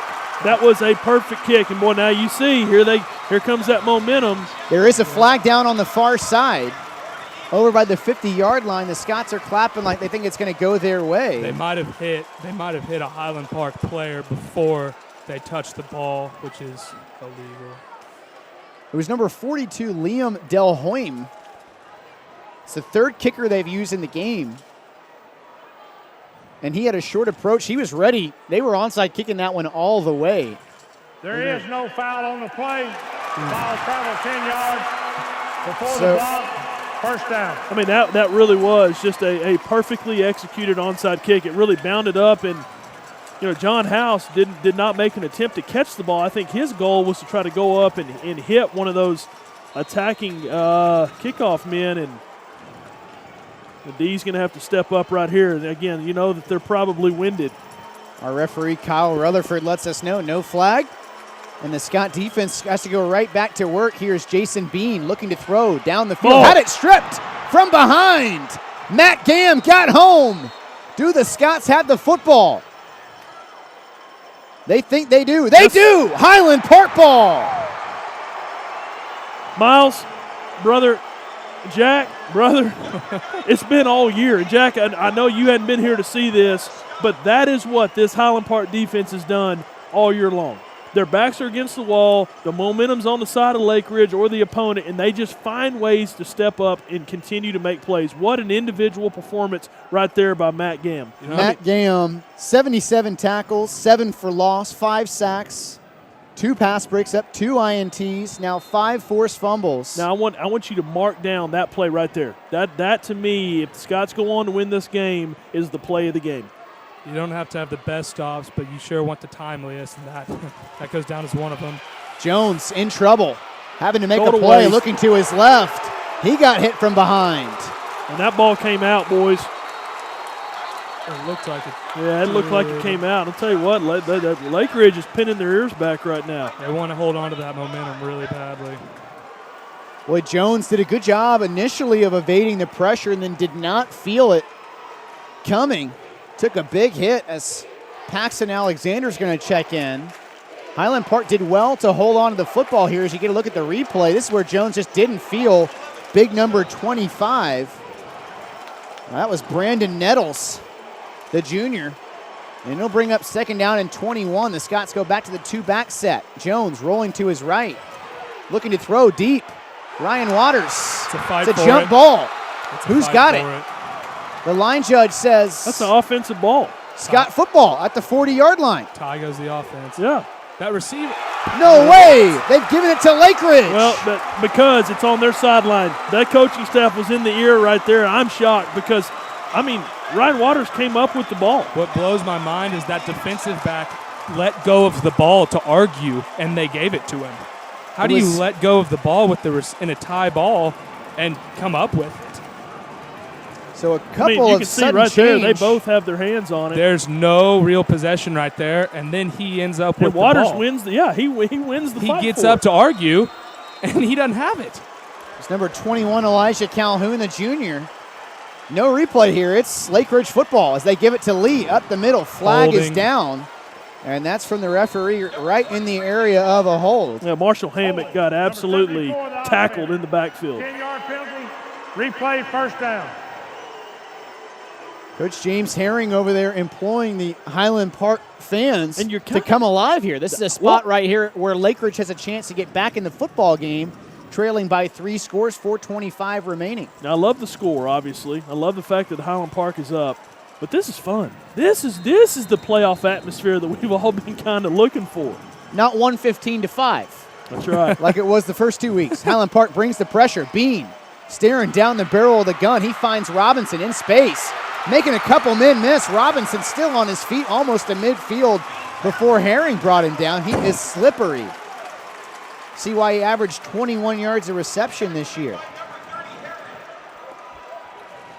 Yeah, you see a lot of hands on hips right now. It's a tired Highland Park defense. They've been out here a lot here over the last 7 to 10 minutes of this half. Second down and 3 here for Bean. A straight drop. Surveys the field. Harassed here by Hammett. He's going to have a first down and more before Matt Gam chases him out there at the 40, which they have basically abandoned the run game here. It is now just Jason Bean drop back, make something happen, a la Pat Mahomes here. You compared it to Texas Tech. Yeah, but they can score in a hurry. I'm telling you, this is the worrisome thing if you're Highland Park. You were looking for that turnover, and you got it. You just hope you can get another one. That's a hold. No call as Bean escapes left side. Will be brought down by Holstenback. Coach, I saw the same thing you did. John House came through the A-gap and got tackled. He keeps firing that A-gap, and those guards and centers are getting antsy about it and just holding on to him for dear life. Yeah, and the running back had to step up and try to help out pass pro right there and got away with one. Here they hand it to Lee. Lee going nowhere. see why they pretty much abandoned that facet of their offense. Even with Highland Park gassed, they were still able to only get 3 yards, 2 yards out of it. Ballard has checked in on the defensive line. We've seen, whether that linebacker group, we've seen a little bit of Elliott Newsom. A little bit of Ryan Cox on defense. 3rd down and 4. Bean, quarterback keeper all the way. He'll be dragged down short of the marker there by House. And it'll be 4th down and short. Ryan Cox going to check in here for Bennett Brock on this all-important 4th down and inches. And it's Chandler Rogers back in the game, the sophomore. Rogers on the zone read, keeps it himself. He's got a 1st down and more across the 25. And a pickup of about 8 there on 4th and inches. Rogers is deadly in that zone read game. Aside from that last possession offensively by Lake Ridge, that right there has been their most effective play of the game. Just that zone read. Bean back in the game, has all kinds of time. Now he steps up, looking to go deep. It's going to be caught in the end zone. That's Zachary Jackson. He's had a big 3rd quarter, and we now have a 2-score game with 14 minutes remaining. Boys, we got ourselves a football game here. Again, turnovers are key, and if Lake Ridge can gain a turnover, which they did, give themselves a short field, and this passing game gets going, anything can happen. The interception thrown by Jones, just his 5th of the season. I believe it was the first one since the Lovejoy game, as the snap is mishandled. This is going to stay a 15-point game. That'll hurt a lot. Check sides. That's a really bad mistake right there from Lake Ridge, as they're going to have to come up with a 2-point conversion at some point. Yeah, that's massive. I mean, the last thing you need, you're already down 2 touchdowns. I mean, you've had to fight. A little lucky from a fumble after you got one. You're going to have to fight to tie it back up, and the last thing you want to do is worry about a 2-point conversion, when to have to take it. We talk a lot about special teams and how it can play such a huge part at this level specifically, and you take it for granted sometimes, and the Scots have been so solid in special teams, and that you're right, Jack, that could come in as a huge mistake there by Lake Ridge. Special teams is one of the hidden keys to winning a football game. Sure. Especially at high school level, where there's a lot of, you don't have a professional kicker where he's on your team for 15 years. You don't have professional deep snappers or professional holders. It's receivers, it's quarterbacks, it's a center deep snapping. I don't know, whoever it is kicking. Maybe it is a kicker, and it's taken for granted a lot. We got number 71 back out here. They have 3 different men kick it off. It was number 42, Del Hoym, that pulled off the onside kick. Yeah. This is 71, Bryce Virostek. I'm shocked that they don't have the same young man out there he kicked a perfect onside kick. The Scots are ready, as Waters is the only man back at the 25. Other than that, it's the hands team there in the first 10 yards. And this time, they have 5 men on either side of the kicker. Lake Ridge. Don't let it fall in between the front and the back line. Oh. They have both kickers in the game. And that will be fielded by Gam on a knee. And they say he was down there at the 45. Good presence of mind there by Gam to catch the ball, get up the field. And they did sneak both kickers out there. It was Delhomme that actually kicked it that time. The same man that executed the onside kick before, and Highland Park will take over here at the 46. Big possession 44. right here. Yeah, again, just a 2-possession game. Still plenty of time in this football game, but if the Scots can get that running game going again and really chew up some clock, be critical. Scots go back to the 2-back set. It's Alexander and Urbanzik. They give us to Alexander, trying the middle. Stay on schedule. Good first down pickup. Yep. It's interesting in the first half, the Scots ran a lot of trips with 1-back look, and here in the second half, they've gone to a lot of 2-back. John Wellfelt was just in the game there for a snap as he comes out for JT Dooley. Could also potentially see a little bit of Carson Bryant on the outside in this game without Cade Sostad. 2nd down and 6. And they give us to Urbanzik. He's got some space. Jacob Urbanzik in the open field. He'll go all the way to the 39-yard line. Big Thomas Shellmeyer leading the way. Jack, what'd you see right there from the Scott running game? Looks like right there. I mean, you had Giddens pull around. I think Giffen did too, might have. It looked like a counterplay. Shellmeyer collapsed outside of the line as he normally does. It's like just a nice little habit for him now. Then you had that lead blocker. I can't remember. Maybe Paxton Alexander let through. And looks like Coach Allen's saying, we'll take our 7 or 6 blockers versus your front 7, and we're just going to throw it down your mouth. First down and 10. They go right back to it. It's Alexander squirting through the initial line of defense. He'll be wrestled down by Byron Jackson. And that was a slow developing counterplay right there. You had Shellmeyer that actually pulled around and led the way and really had a nice block. But that right there was really Paxton Alexander in his just raw speed to be able to bring, to make something of a play that looked like it was going to potentially be a negative play. He had fantastic patience on that. Yep. And then as soon as he found that whole squat, excuse me, shot right through it. Yeah, the acceleration there from Alexander came into play, makes it 2nd down and 2. Here, 45 seconds left in the 3rd quarter. They hand it to Alexander once again. He'll plunge up the middle for another Scott first down. Lake Ridge doesn't find a way to plug the middle. They're not going to have much success getting back in this. Well, and Jack, I'm interested to hear your take on this defense. You see, I mean, very few hands on the ground. People just kind of moving around all over the place. You see, it's an odd-looking D, and really the Scots are just having their way in the running game. Yeah, well, they just put 3 down right in the middle to stuff it. Let's see what happens here. Jones looking to throw over the middle. Flag is going to be down as JT Dooley got tripped up. And that's going to be on the defense, it looks like. They had that play action coach that looked very similar to the play they scored on last week. Yeah, I think they're going to get him with a hold. I don't think it was pass interference. He held JT when he was trying to go into his cut. It's number 40, Jeremiah Curry. On the defense, number 22, 10-yard penalty. That Addison MacArthur. First down. And Coach, what you were saying about that defense, it might be one thing to have a guy in a 2-point getting ready to pass rush the whole time, but I think Coach Allen realized it, and they're starting to realize it in a sick way too. That fine, you can put it in stand up. We'll get in a 3-point and we'll get low, we'll drive it 4 or 5 yards, stay on schedule. That clock will just keep ticking. And you can see they're coming off the edge, but they're not able to meet there in time. And you run that rope and lasso set, they're going right through the middle, and they're almost getting them. But since it's not a pass play, they're not sitting back there in a pocket. Yeah, they're bringing the house right here. 1st and 10. Jones looking to throw. 18 seconds left here in the 3rd quarter.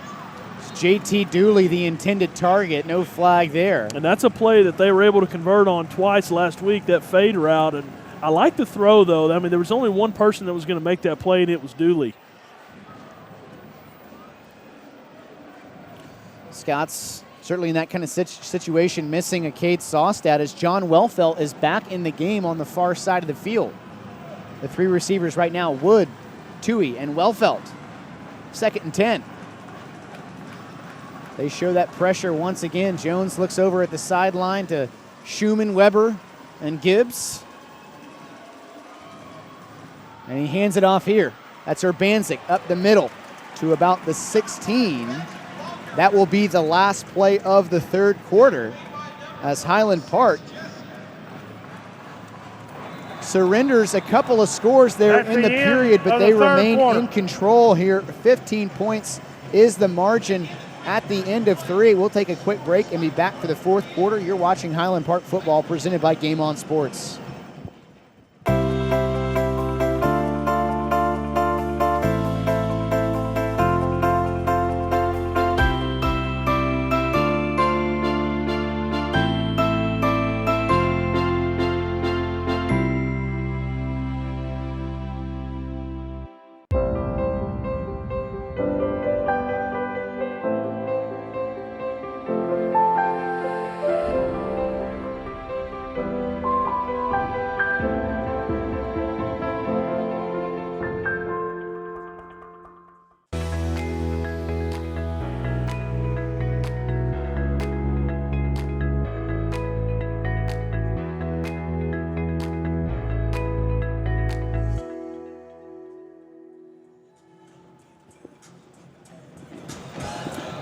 Our fearless producer, Fred Garner, letting us know we're ready here for the 4th quarter. Miles Dunklin, Eric Cunningham. We're pleased to be joined by our special guest, Jack Sides up here for the second half. It'll be a key third down here coming up for the Scots. We'll call it a 3rd down and 8 as they need the Scott 8-yard line. Coach, what do you think they dial up here? Expecting man coverage, certainly, from Mansfield Lake Ridge. Well, Coach Allen is a genius in this exact situation here. A 3rd and long. Again, what a luxury to have a special teams unit like Highland Park does possess, to where if you don't pick it up, you can kick the field goal. But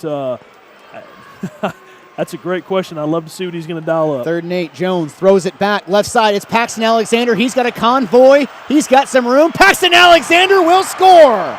That's why he's Coach Randy Allen right there. He's the man. He is a legend. Just an absolute beautiful play call. See a young man down. It's hard to tell who that is. Might be Gray. Gray Giddens. I think it the is. right guard. An extremely important player for Highland Park as he's down there at the 10. It takes a little bit of the joy out of this touchdown. Coach, the Scots were so healthy all year. It was one of their big selling points coming into this playoff run. Then all of a sudden, Cade goes down. Then Scully goes down. Then JD goes down. Then Kaz goes down. Now you're looking at your 5th offensive starter down. Yeah, and I here think for Highland Park. It looks like they're looking at his left shoulder. It's just well, Gray's up. Not Gray. Is it? It's not Boudreaux. Is it Mursky? It's Mursky. Oh, it is Mursky. We apologize there to the Giddens clan. And he, once again, it just not even moving that left arm at all. I don't know if maybe his shoulder, maybe. Well, you love to see that young man running off the field and hope for the best there. And I mean, what a player he is. I mean, again, just comes out after injury. He's left guard, and then he slides over. He's playing center. He's just very versatile. Jack, when we were talking yesterday, you mentioned Mursky's size. Obviously, not a very big guy. We've got him listed at 225. He looks more like a linebacker than an offensive lineman. As Highland Park takes their turn botching the snap. Looked like a good snap there from Giffen. Yeah, just a mishandled snap there by Tui. So all the excitement about the touchdown. What a play call. I mean, just absolute thing of beauty right there. Coach Allen is just a genius, and he dials it up just at the perfect time. I mean, he had a convoy. There was just no defender out there whatsoever. And Alexander gets his 2nd touchdown of the day. Yeah, it's got to be such a nice luxury. I want to kind of ask Jack this question. I'm sure there was just never any worry on y'all's behalf. In a situation like that, 3rd and long, playoff game, what a luxury to know that you've got just a legend over there in Coach Allen. He's going to draw up just the perfect play call at the right time. Yeah, I mean, I don't know if there was ever one time where anyone questioned a play call. I mean, and that happens a lot on football teams. You're like, what are they doing? What are we doing? Yeah. But never, ever. It was, okay, yeah, let's just do that. Ready, break. Just do what we're coached to do. That's right. You trust the process. It's going to work out just fine. In regarding Mursky, Miles, what you said, I mean, it was tough enough playing O-line at like 275 and 280. It's impressive. He plays it at that size, and he plays multiple positions, and he plays hurt. I mean, he's not the biggest, but he's tough. He's smart and tough, yep. As Cordray continues to boom kicks here at the Ford Center. They're going to bring this one out from deep. That's Robinson. And Robinson. Oh, it's a hold. My goodness. Going to get to the corner. Big hit over there on the edge. Ryan Cox I thought and Alex Walzell. Yeah, Walker French looked like he was trying to set the edge and got held. But I agree. So a big drive here for Lake Ridge. They just saw the Highland Park offense go down and score. It's back to a 21-point edge. So if you are Lake Ridge, you got to be thinking we need a quick score here. Well, not only did Highland Park go down and score, which was critical, but they held the football for a decent amount of time to get their defense an opportunity just to catch their breath. As you get a good look there at Turner Cox and the long flowing hair. As he throws over the middle, that's going to be incomplete. Herring, Walzell, and company had the coverage. Jason Bean has looked pretty good here in the 3rd quarter. I don't know if anybody's recruiting him yet at 6'3", obviously he's got a lot of room to grow into that frame, but throws a nice ball. 2nd and 10. Bean, straight drop, just a 3-man pressure here from Highland Park. Bean's got all day. Looking to go deep. Oh, great coverage by James Herring. And a late flag comes in. That's terrible. He's going to get robbed for an amazing That's terrible. play. That was an amazing play. You said it, Jack. I mean, that was an incredible defensive performance right there by James Herring.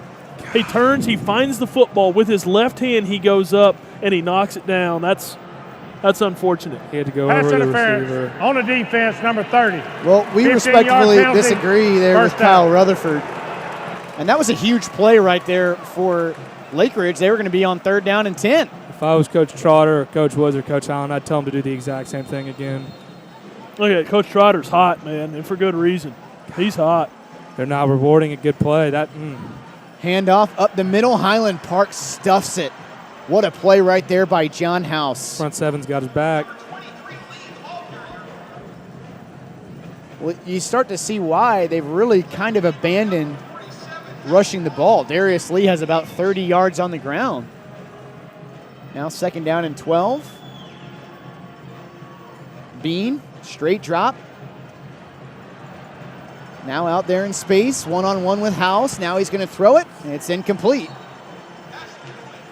Coach, your thoughts on the strategy right here by Don Woods? He knows what Lake Ridge is up to. He's rushing 3, he's dropping 8, and he's putting a spy, either Bennett Brock or John House on Jason Bean. Well, I love the approach. I really do. You saw the same thing out of the Cowboys yesterday. You get a lead, and again, you rush 3, and you're dropping 8. And as we say that, here comes John House on the blitz. Throwing over the middle, that's caught. Robinson has a 1st down and more before Bennett Brock wrestles him down at the 38. The only downside is when you bring pressure like that, the middle of the field it seems to be wide open, and Lake Ridge is able to find that soft spot right there. And Robinson, he's a good receiver. Yeah, they got a couple good weapons. A little too much of a gap in the coverage. 1st down and 10. Bean standing tall in the pocket, throws it over the middle once again. Fultz and Herring combine on the stop. Well, the only downside is when you rush 3 and you can't get home, that gives a guy like Jason Bean just the opportunity to sit back there and pat the football a few times and really set his feet. Got a good arm. Well, he was 4 for 12 in the first half. Been much better here in the second half. Already has 10 completions. Like I said, was 4 for 12, is now 14 for 24 for 134 and 2 scores.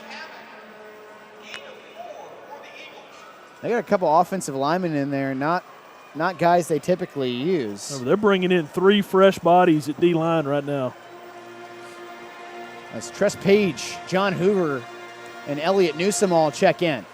2nd down and 6. Looking deep into the end zone. Incomplete. Good nice job play by Zach Fultz on the back end. Coach, finally we saw some of that individual talent. TJ Graham had the touchdown on the fade. Zachary Jackson able to haul in that touchdown in the end zone for Lake Ridge, but a good job right there. Yeah, was that Stewart? Fultz. Was that, I think, George Stewart? It might have been Stewart, yeah. Thank you. Keeper not going to get a first. Huge down. It'll be another 4th down here for Lake Ridge. Here we go. Early to say this is the game, but this is a huge one for the Eagles here on 4th down and 4. 9:30 remaining. Highland Park leads it 34-13. Bean, the quarterback, a straight drop, looking left side. Throwing, had it knocked down. I believe that was Tress Page, number 32, that got a paw on it. How about the call by Coach Woods to sub all 3 fresh bodies there at D-line, and it does the trick right there. Tress Page able to get that paw up there and knock it down. That's a big-time stop for the Scots. You know, Tress Page hasn't played a lot this year, but there he is in a critical moment of the season.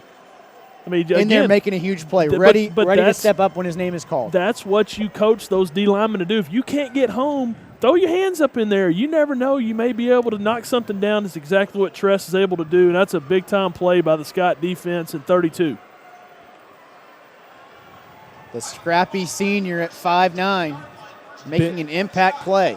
Bend, don't break defense made a stop right there. That was huge. So Jones back in the rope formation. The 2-back set, they give it to Alexander up the middle. More power. And we have number 50 into the game for Highland Park. That's Matt Sewell in there at center. We'll go down to Kyle Yeomans for an update after this play, but Sewell, the junior, good-looking athlete for Highland Park going forward. Jack, we might have to get your take on Sewell, but he is also banged up right now. 6'3", 250. I mean, how many teams in the state of Texas can roll out 3 centers? I mean, they're on their third-string center and doing just fine. 2nd down and 8. They give us to Alexander. Paxton tripped up there at the 25. Let's go down to Kyle Yeomans with an update at the field. Yeah, Miles, Harrison Mursky is icing down his left arm. He is a potential to return here in the fourth quarter. They may not use him, though, due to the score on the scoreboard. They might not need him. So, but precautionary right now, but he still has his pads and his helmet on the sideline. They're just icing down that left arm. Back to you guys. Thanks, Kyle. Jack, what is it like here for Matt Sewell? You're not the next guy up. You're the next guy after the next guy up. You still got to be ready to go out there. And here it is, live bullets. You're in the game right now. You're Matt Sewell. Yeah, when a coach says you never know when your time's going to come, third round of the playoffs in the fourth quarter, that'll do it. I mean, that's impressive. I mean, Sewell comes in. I mean, it's only been 2 plays, but still 2 positive yardage in a row. They've got a short third down coming up. You want to run that ball, keep the clock ticking. But, I mean. But perfect snaps. Perfect snaps. Haven't seen his guy get through it all. I mean, that's just a testament to Coach Wells and Farnsley. I mean, they're going to make sure every guy that's got a chance to play is ready to play and play well. Glad we have Jack up here for the O-line mindset. Yeah, and we talk a lot about Coach Wells and how he is constantly, no matter what the score is, he's over there with the whiteboard. He's coaching these guys up for this exact reason. You got Sewell, who he didn't probably expect to be in this game here today, and here he is in the fourth quarter in the third-round playoff matchup. After that, this third down, I can tell you a beautiful story about that. 3rd down and 2, huge play here for the Scots. As Lake Ridge just used a timeout, they give it to Alexander up the middle. He's going to be short of the marker. It'll be 4th down and very short here as Alexander lost his hat. You have a timeout called. Yeah, I'd love to hear that story, Jack. So, I mean, exactly what you said. I think it's hilarious. Y'all realize that Coach Wells, he is always on that whiteboard. That is his best friend. I think he might sleep with it at night. I mean, we were up, I don't know what game last year. We were up big and starters were out, and he was still on that bad boy riding stuff. And, I mean, I just started laughing. He's like, what's so funny? I was like, Coach, we're up by 60. Are you good? Are we still game planning? And he tore me a new one. Just, are you kidding? You think I'm going to stop coaching? Blah, blah, blah, blah, blah. And it's like, okay, yeah, you can keep using that bad boy. Keep going, brother. Well, Coach Wells, I had the opportunity. I actually, when young in my coaching career, I lived in a back house behind where Coach Wells and his family lived, and I really got to know Grayson well. He's just a phenomenal family man, great guy. He's been with Coach Allen from the get-go here at Highland Park. All but 1 year. Yeah, he's just a great guy, and his wife Tara. They have 3 daughters. His oldest is a member of the volleyball team here, and he's again, he's a coach, and I say that with that's what he does is he coaches them up, and no matter what the score says, as Jack said, he's going to have that whiteboard, and he's going to be trying to find a teaching moment no matter what. Oh, absolutely. Scots are going to punt it away here with Michael Clark, the senior captain quarterback, averaging 38 yards a kick. Good snap there from Ballard. And an excellent spiraling, booming kick here. Muffed. The ball is out. The Scots have it. It's number 22, Walker French, on the recovery. And how about the kick by Michael Clark, the senior captain? I was sitting up here earlier in this game, probably midway to the third quarter. I look over, and Michael Clark is working on his punting into the net over there in a situation where you thought, the Scots aren't going to punt. They're not going to have to punt. Here you go. That is why he's a senior captain right there. He just does what his job, whatever he's asked to do. He goes out there and booms a great kick, and Walker French is able to get down there and make a big-time play on the fumble recovery. Walker is fired up, justifiably so. Yet again, never going to know when your time's called. I mean, just a good punt does the trick. Gains you, 30, 40 yards. Jones hands it off to Urbanzik. More counter and power. Urbanzik to the 30-yard line. Boy, if nothing else, if Highland Park turns it over on downs here, more time coming off the clock. Mansfield, Lake Ridge burned 2 timeouts on that last series. They burned them real early in the game. They got what they wanted. They were able to get their defense off the field, and again, just not able to execute in special teams play is costing them. 2nd down and 4. Free play. Early movement from Lake Ridge. Jones looking to go deep, looking for J.T. Dooley. And it's going to be intercepted in the end zone. Flag down. But there was a flag down. Yeah, they got him to jump. Yeah, John Stephen knew he had a free play right there. Why not take a shot? I was worried for a moment they didn't throw the flag because that'll happen sometimes where the quarterback thinks they have a free play. On the defense. And they do not. But Highland Park did 5-yard indeed penalty. get the flag there, so First no down. risk at all throwing it into the end zone. Coach number 82 just checked in on the far side. Well, now he comes back off. And he played a little bit in the first half. Carson Bryant, very, very talented young man. Watching him in pregame here this afternoon and thought he may have an opportunity to make some plays given the injury status of this receiving core for Highland Park. Especially on the outside where they're hurting for depth right now. Still got 4 good ones on the inside. 1st and 10 here for the Scots as Wellfeld's in the game on the outside. They give it to Alexander, running behind Shellmeyer. Alexander lost the football. Beanbag came out. Yeah, he was able to hop right back on top of it, but I would imagine Coach Gibbs, yeah, you see him over there going high and tight, brother. Get that thing up there high and tight and hang on to the ball. Scots have been remarkable with their ability to replace a couple of their best players. Yeah, about the only thing that can hurt the Scots right now is putting the football on the ground. And you're right. Just the depth is just incredible. Even if you take a field goal or loss of or turnover on downs, you still burn a minute, 2 minutes, maybe get 3 points.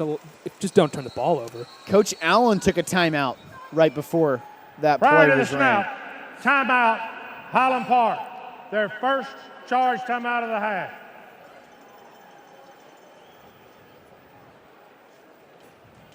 Jack, you've been in more than your fair share of huddles over there after timeouts. What do you think the message is right now from not only from Coach Allen but the guys with the neon hats over there talking to the offense? For Coach Wells' standpoint, he's going to talk about. You get up there, figure out what you're doing, execute your assignment. The last thing you need here is to beat yourself.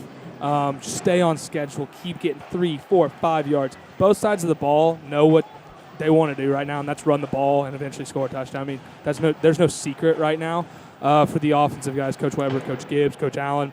They're talking, don't jump off sides, don't be off sides. If there's a pass, don't fumble. John Stephen, don't make a stupid throw it away. Don't beat yourself. Is this more of a rah-rah type of speech or more of a X's and O's kind of speech? I would say probably X's and O's. I think Lake Ridge is getting more of the rah-rah right now because they need it. They got to make a stop. 2nd down and 7 here for the Scots. Under 7 minutes to play as Highland Park took their first time out there. So Banzik and Alexander flanking Jones in the backfield. And they give it to Alexander right up the gut for a short gain.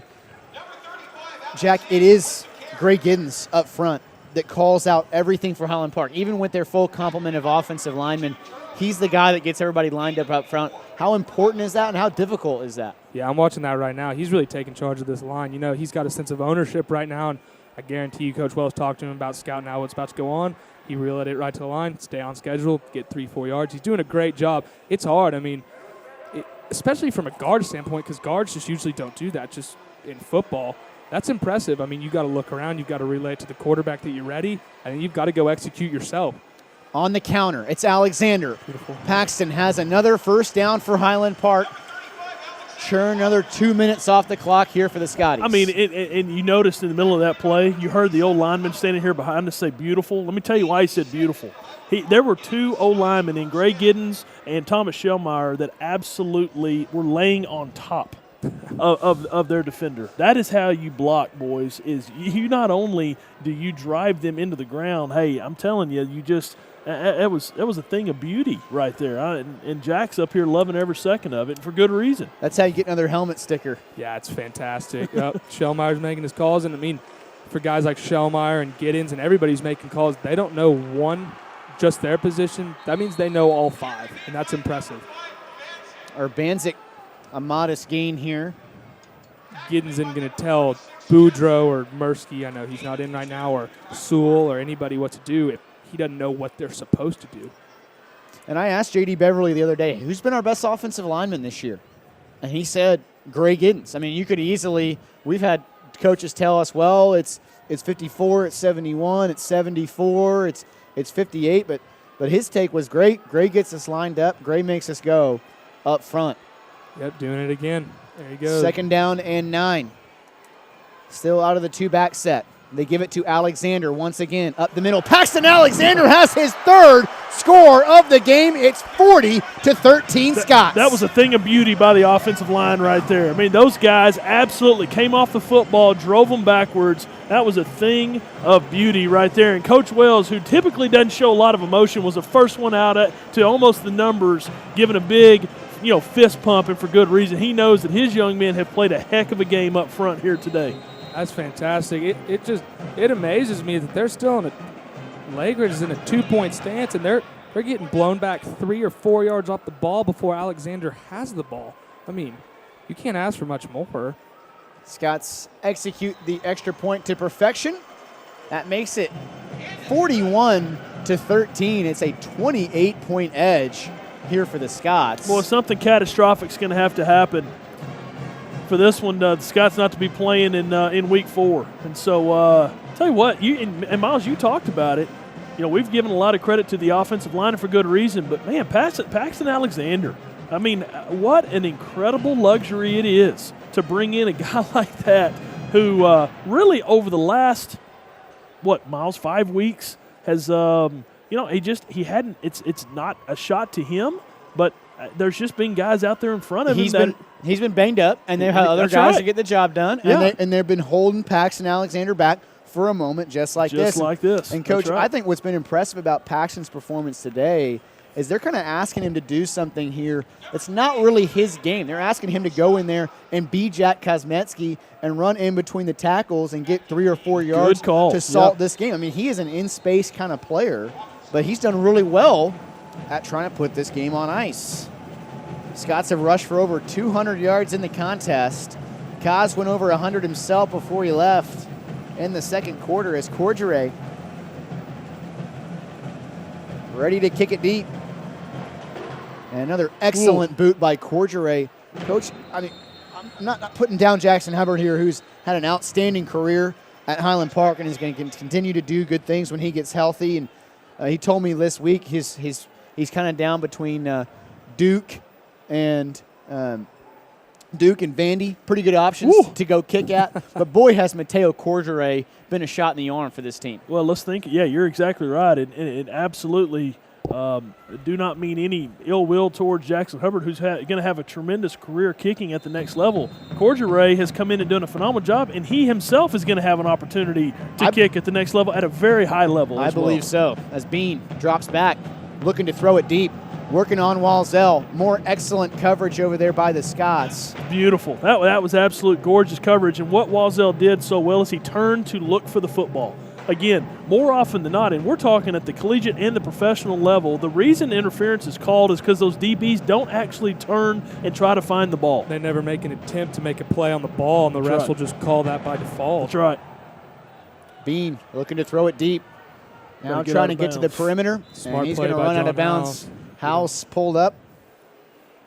It'd be easy to take a shot on a quarterback that's been giving you crap all day, just running around the field. Smart. Don't take the 15. Just go ahead and take the game.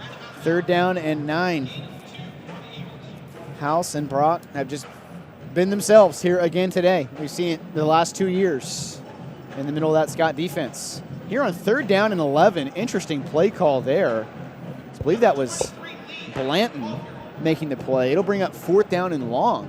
I mean, that's a very interesting play call. I mean, they were 3rd and 9. They run the ball. I mean, that's pretty much conceding the fact this thing's over with.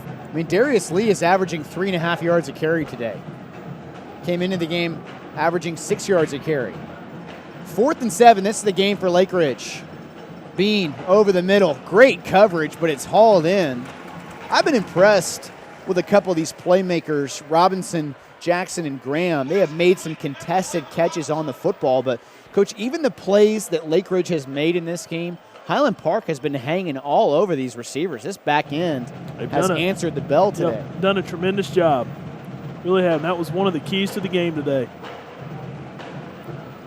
Bean comes off the field here as it's Rogers looking to throw it deep. Makes Turner Cox miss. Brock bearing down on him. He'll push him out for a short gain. That looked like that was Cox.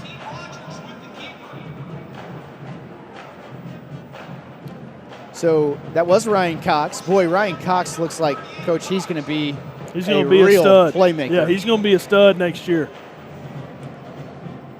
The 3 new defensive linemen in the game here for Highland Park. And it's Bean. I think that was Bean. Rogers rather taking it around the right end. I mean, it's for another short game. Big loss losing Brock and House, but Ryan Cox is a guy that you know is going to be able to step right in and be a playmaker. Now they got one they already called up from the JV Blue, Colby Hopkins. Looks like a really nice option there at middle linebacker in the next couple of years as well. It's just reload at the inside linebacker spot for the past 5-6 years. 3rd and 1, Rogers up the gut. How about that tackle? Ryan Cox does his best Bennett Brock impression. I know he picks up the first down. You put him in 96 and let him play all game. I think that's Bennett Brock. Yeah, I know he picks up the first down, but that was a big-time tackle right there in space. Well, Coach, Highland Park's okay giving up that play. Sure. There's 2:55 left. I don't know what an inside run, regardless of how effective it is going to do the trick here for Lake Ridge as they want to throw it deep. Great coverage back there by Herring, but somehow it's hauled in by Torrey Mitchell. Once again, Lake Ridge making a play on the back end with a Highland Park defender draped all over him. Well, that's just a great individual effort right there. I mean, great coverage. You see why Lake Ridge put up the points they did this year. They've got guys that have been making plays. I mean, there was nothing special about that. That was just a go route, and Bean just steps up and throws the football as far as he can. So it's a 22-point deficit here. Be a straight-on extra point attempt here for Jacob Meeks, the lefty. And with all the hair, swings the leg, it's good. Make it 41-20, so now 3 touchdowns given up by the Scott defense here in the second half. Really, I think a pretty impressive second half output by this Lake Ridge offense, but far too little, too late. Well, the Scots put them behind the 8 ball, going up 21-0 at halftime. I mean, again, I think that was why it was so critical for the Scots to come out and really get off to a good start here, which they were able to achieve. Because, if Lake Ridge, they go as their offense goes, and they just were not able to really get anything clicking. And those 2 early 4th down non-conversions by Lake Ridge was it was tough for them to overcome. And, again, they've done a good job here in the second half of really doing what it is they do, and that is throw the football down the field and put up a lot of yardage and a lot of points. And, again, I think if you would have said that the Scots are going to give up 20 points in this game, I would have said, yeah, I think that's accurate, but that's just not going to be enough to beat this Highland Park team. Scots are going to need to be prepared to recover another onside kick here from number 42, Liam Delholme. And they have 6 men here on the near side of the field. That looks like the direction they want to kick it. Pretty good kick, takes a high bounce. They got it. And it's recovered by Zach Lee. That's their second onside kick recovered of the game. Oh, and now Tui is shaking up. Should have been doing that all game. That's 2 impressive kicks. That's a perfect onside kick. Boy, Tui went up for the football, and the right side of his upper body took a pretty good hit there. Well, if you're one of those front guys on that hands team unit, that's a tough position to play because you know that you're just going to get lit up. I mean, there's no ifs, ands, or buts. Those guys are bearing down on you. Well, Pulaski Academy didn't get a single one against Highland Park last year. Here is Lake Ridge 2 for 3 on onside kicks. I think the thing that was hard for Pulaski is they're used to in Arkansas. The rule is you can tee off on the front line of receivers and whatnot. You can't do that in Texas. And their kicker wasn't good enough as this one is. I mean, he's putting it on the money. So our guys just executed last year. They didn't fumble it or anything, but this guy, I mean, you could practice that for years and you won't kick one that great. He's done it. They've done it twice. Nice first down completion there by Bean. 2:25 remaining now. Still a 21-point game as Bean takes a hit, looking to throw it deep. Great coverage by O'Neal Sitzer. Scots are being asked to run with a couple of real horses on the outside. Zach Jackson, Tyler Robinson, TJ Graham, Catravion Walker. They've done a great job holding up on the back end here. 2nd and 10. Bean looking to throw left side. That's caught. Good coverage over there by Stewart. And that's just a D1 athlete over there. Zach Jackson is a beast. That's the reason why he's going to go play football at the next level at ULM. I mean, that's a big-time catch right there. Does a good job of going up and high-pointing that ball with his hands. And I mean, really, Stewart had good coverage. Can't play that a whole lot better. Bean drops back, throwing left side. That's Zach Jackson again on Tackle. the catch. 3 Scots finally combine as Ryan Cox ultimately the man to knock him out. Yeah, the only downside is he was able to get out of bounds and stop the clock. 2:04 remaining. Still would take a miracle here for Lake Ridge, but they got the onside kick they need to continue to make this thing interesting. 2nd and 2. Bean on the draw. He's got some room. He's got a Lake Ridge touchdown. Yeah, the really downside is I really don't foresee how there's enough time for Lake Ridge to connect. If they continue to execute these onside kicks, you never know. But if Highland Park can actually get the onside kick, then I think they could probably run this clock out. But the downside is that you're just kind of going out of this thing with a bad taste in your mouth, knowing that Lake Ridge is now scored at pretty much at will these last couple possessions. This is a little bit more of what we expected to see from this Lake Ridge offense. They've got D1 talent.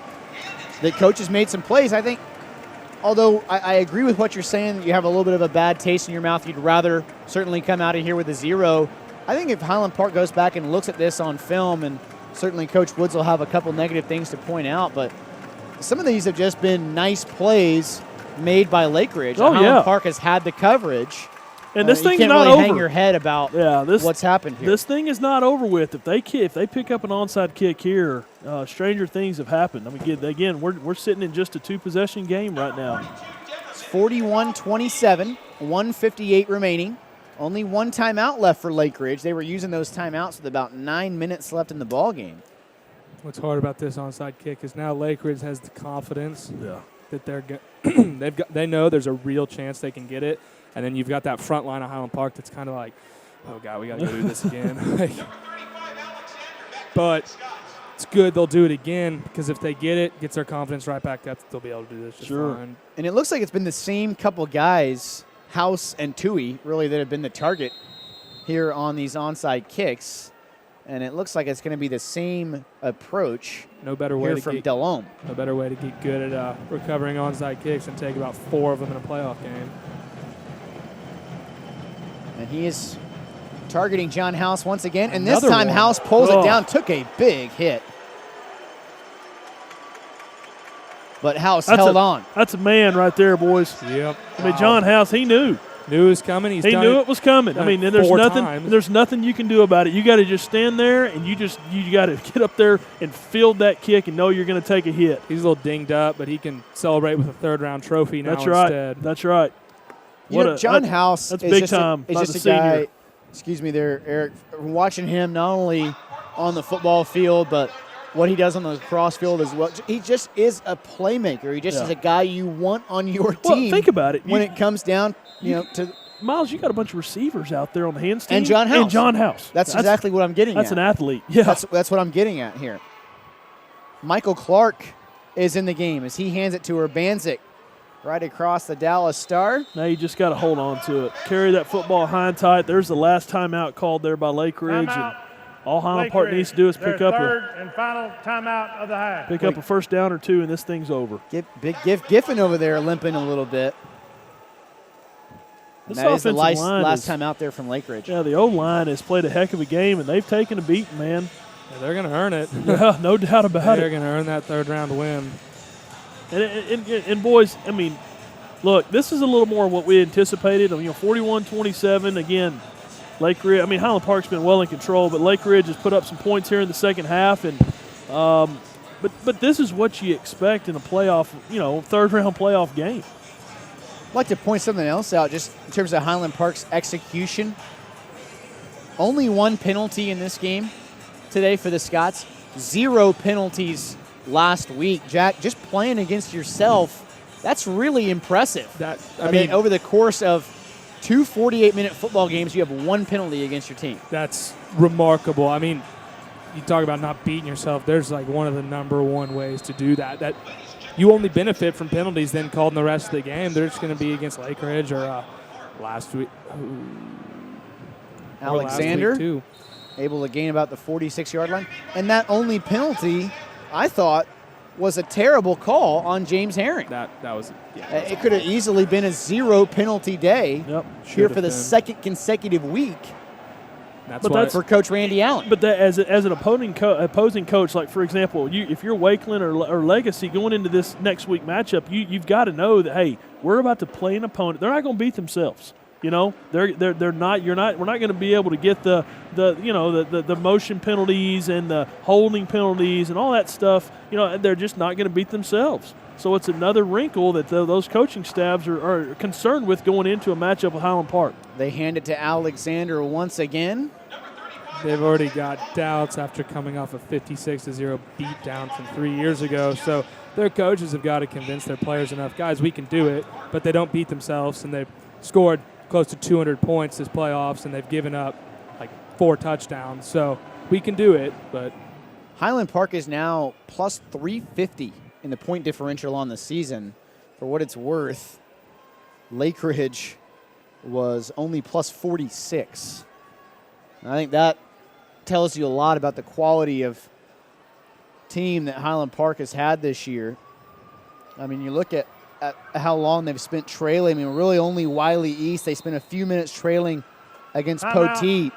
Highland Park. Other than that, I mean, just a handful of minutes from Waxahachie. They have played this season wire to wire the right way. And I'm telling you, I would not. It wouldn't surprise me to see a Wakeland team next week. I believe I've got this score correct, but they beat a West Mesquite team who, in my opinion, was one of the best defensive teams that Highland Park faced all year. They handily beat them 34-10, I believe, was the final. That's correct. I believe that's correct. And as we told you before, we're going to be able to stick around, not here on the broadcast, but us in person going to be able to stick around and watch that game right after this one. So the Scots will be able to rest their bumps and bruises and enjoy watching that game, knowing that's the opponent they'll be playing next week. And that game is at 7:30 here at the Ford Center. As Highland Park has Michael Clark in the game, they're going to punt it away. Here with 19 seconds left, Marshall Ballard has done a good job as the deep snapper in the punting game. And Clark, end over end kick. Takes a great bounce for the Scots. And it will be Walker French downing it. Boy, Michael Clark has been awesome in the punting game. Jack, I don't have to tell you this. Last year he helped punt for Highland Park, but just in practice even, he's just got a knack for that. He's a really good punter. Yeah, he really does. That's so impressive. I mean, you're punting from the 50-something to the 2. Nobody had to stop the ball. That changes games. I know you're up 14 with 7 seconds left, but if you're up 7 with a minute left and you're not at the 25, you're at the 2, that's massive. That's his 4th punt this year inside the 20 on 9 attempts. And John Stephen Jones has basically done the same thing. It's really impressive. I mean, that changes games. I know it wasn't in a situation where you had to, but rare situation here for the Scott defense. They bring in a sub package here. You got Connor Stone in the game as a pass rusher off the edge. Grayson Serio has also checked in. This is a dime look here. A rock package for a traditional dime defense. Bean from his own end zone throwing. That's caught out of bounds for a first down. Coach, this is rare to see Highland Park roll out this sub package. It is, but I'm sure they are enjoying every second of it, considering this is really just the prevent type look. You want to roll this bad That's boy right. out. Yeah, they have no problem rolling this package out. Grayson Serio looks like he'll be a potential starter next year at corner. There goes again. There we go. That All will game. do it.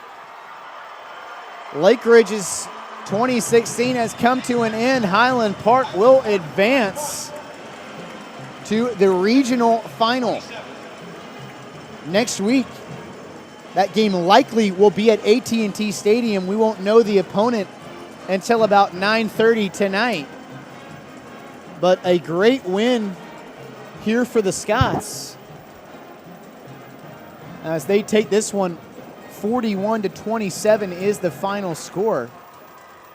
Obviously, we're waiting on Kyle Yeomans down there to be able to grab Randy Allen for us. But first, Coach Cunningham, your thoughts on another nice win here today. 3-0 now in the playoffs for the Scots here at the Ford Center. Yeah, I think the key was the first half. Just a dominant first half. To go into halftime with a 21-0 lead, I think, was absolutely crucial for Highland Park to gain that momentum and really kind of cruise from there. And once again, we're really pleased to be joined. If you're just now joining us on the broadcast, Big Jack Sides, Highland Park legend now at West Point on the offensive line there. Jack, your thoughts on this performance by the Scotties? That was awesome. I mean, you're in the third round. Nothing's going to come easy, and they made it look easy. I know Lake Ridge had a few late. I know they had a few late touchdowns, but, I mean, that was pretty dominant. That's special. I mean, you've got Legacy or I think Frisco Wakeland next week looking at you going, wow, we got a lot to game plan for. So the winner of this game, Highland Park, will take on the winner of Mansfield Legacy and Frisco Wakeland. That game will be at 7:30 here at the Frisco Star. Coach, Highland Park lost a couple of their key pieces today. Harrison Mursky and Jack Kosmetsky both going down. Already down Cade Sawstad and Scully Genevine. How does Highland Park lick their wounds, get ready to prepare for that Frisco Wakeland game next week, as we're going to head down to Kyle Yeomans on the sideline, who's with Randy Allen? Thanks, Miles. Coach, first off, congrats on the victory. 3 down, 3 to go. What's going through your mind right now? Well, we're just really thankful to be at this point. We played great tonight, and we beat a good football team. And I couldn't ask for more effort from our players. They got ready to play, and they were focused, and they played a great game. And then offensively, this is the third straight game where you guys have put up 40-plus points. What do you attribute that success to? And a lot of it came on the ground as well tonight. Well, a lot of it did. It's a combination of offensive line. Our skill guys are making plays. Our running backs are running hard and contain. They got ball control, and I think we're peaking at the right time. Thanks, Coach. Congrats on the victory. Back to you guys. Good stuff there from Kyle Yeomans, as usual. Coach, like I said, your thoughts on a potential matchup with either Frisco Legacy, or rather Mansfield Legacy, who looks like the favorite in that game, or Frisco Wakeland? Well, it's like Jack said. At this point in time in the year, there are no cupcakes left, so to speak.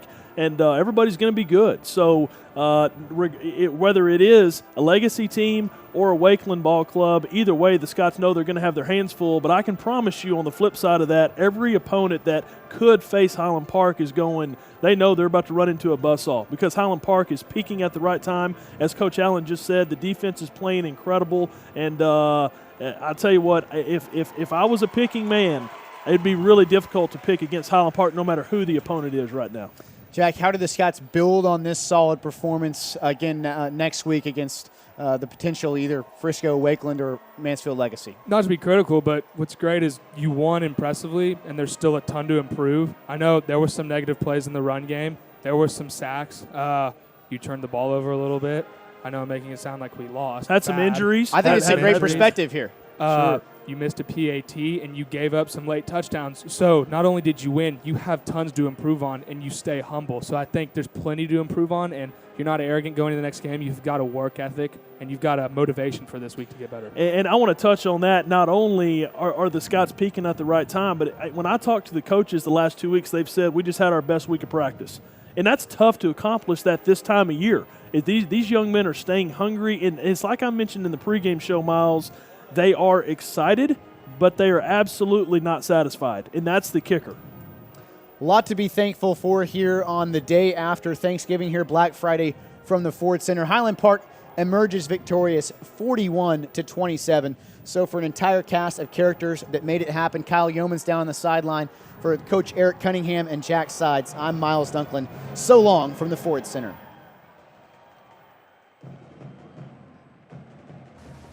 I'm a link in the chain.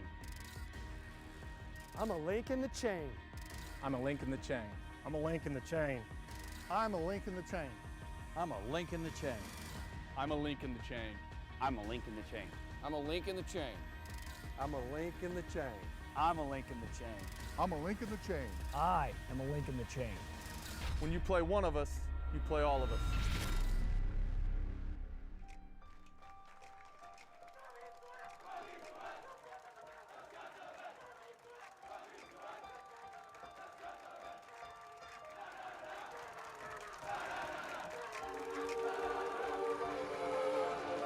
Snead is going to throw the football. Intercepted by John Callahan. Alex Carroll in the backfield for Stafford. Stafford's going to fire to the end zone. It's caught. Touchdown, Highland Park. Ready or not, here I come. You can't hide.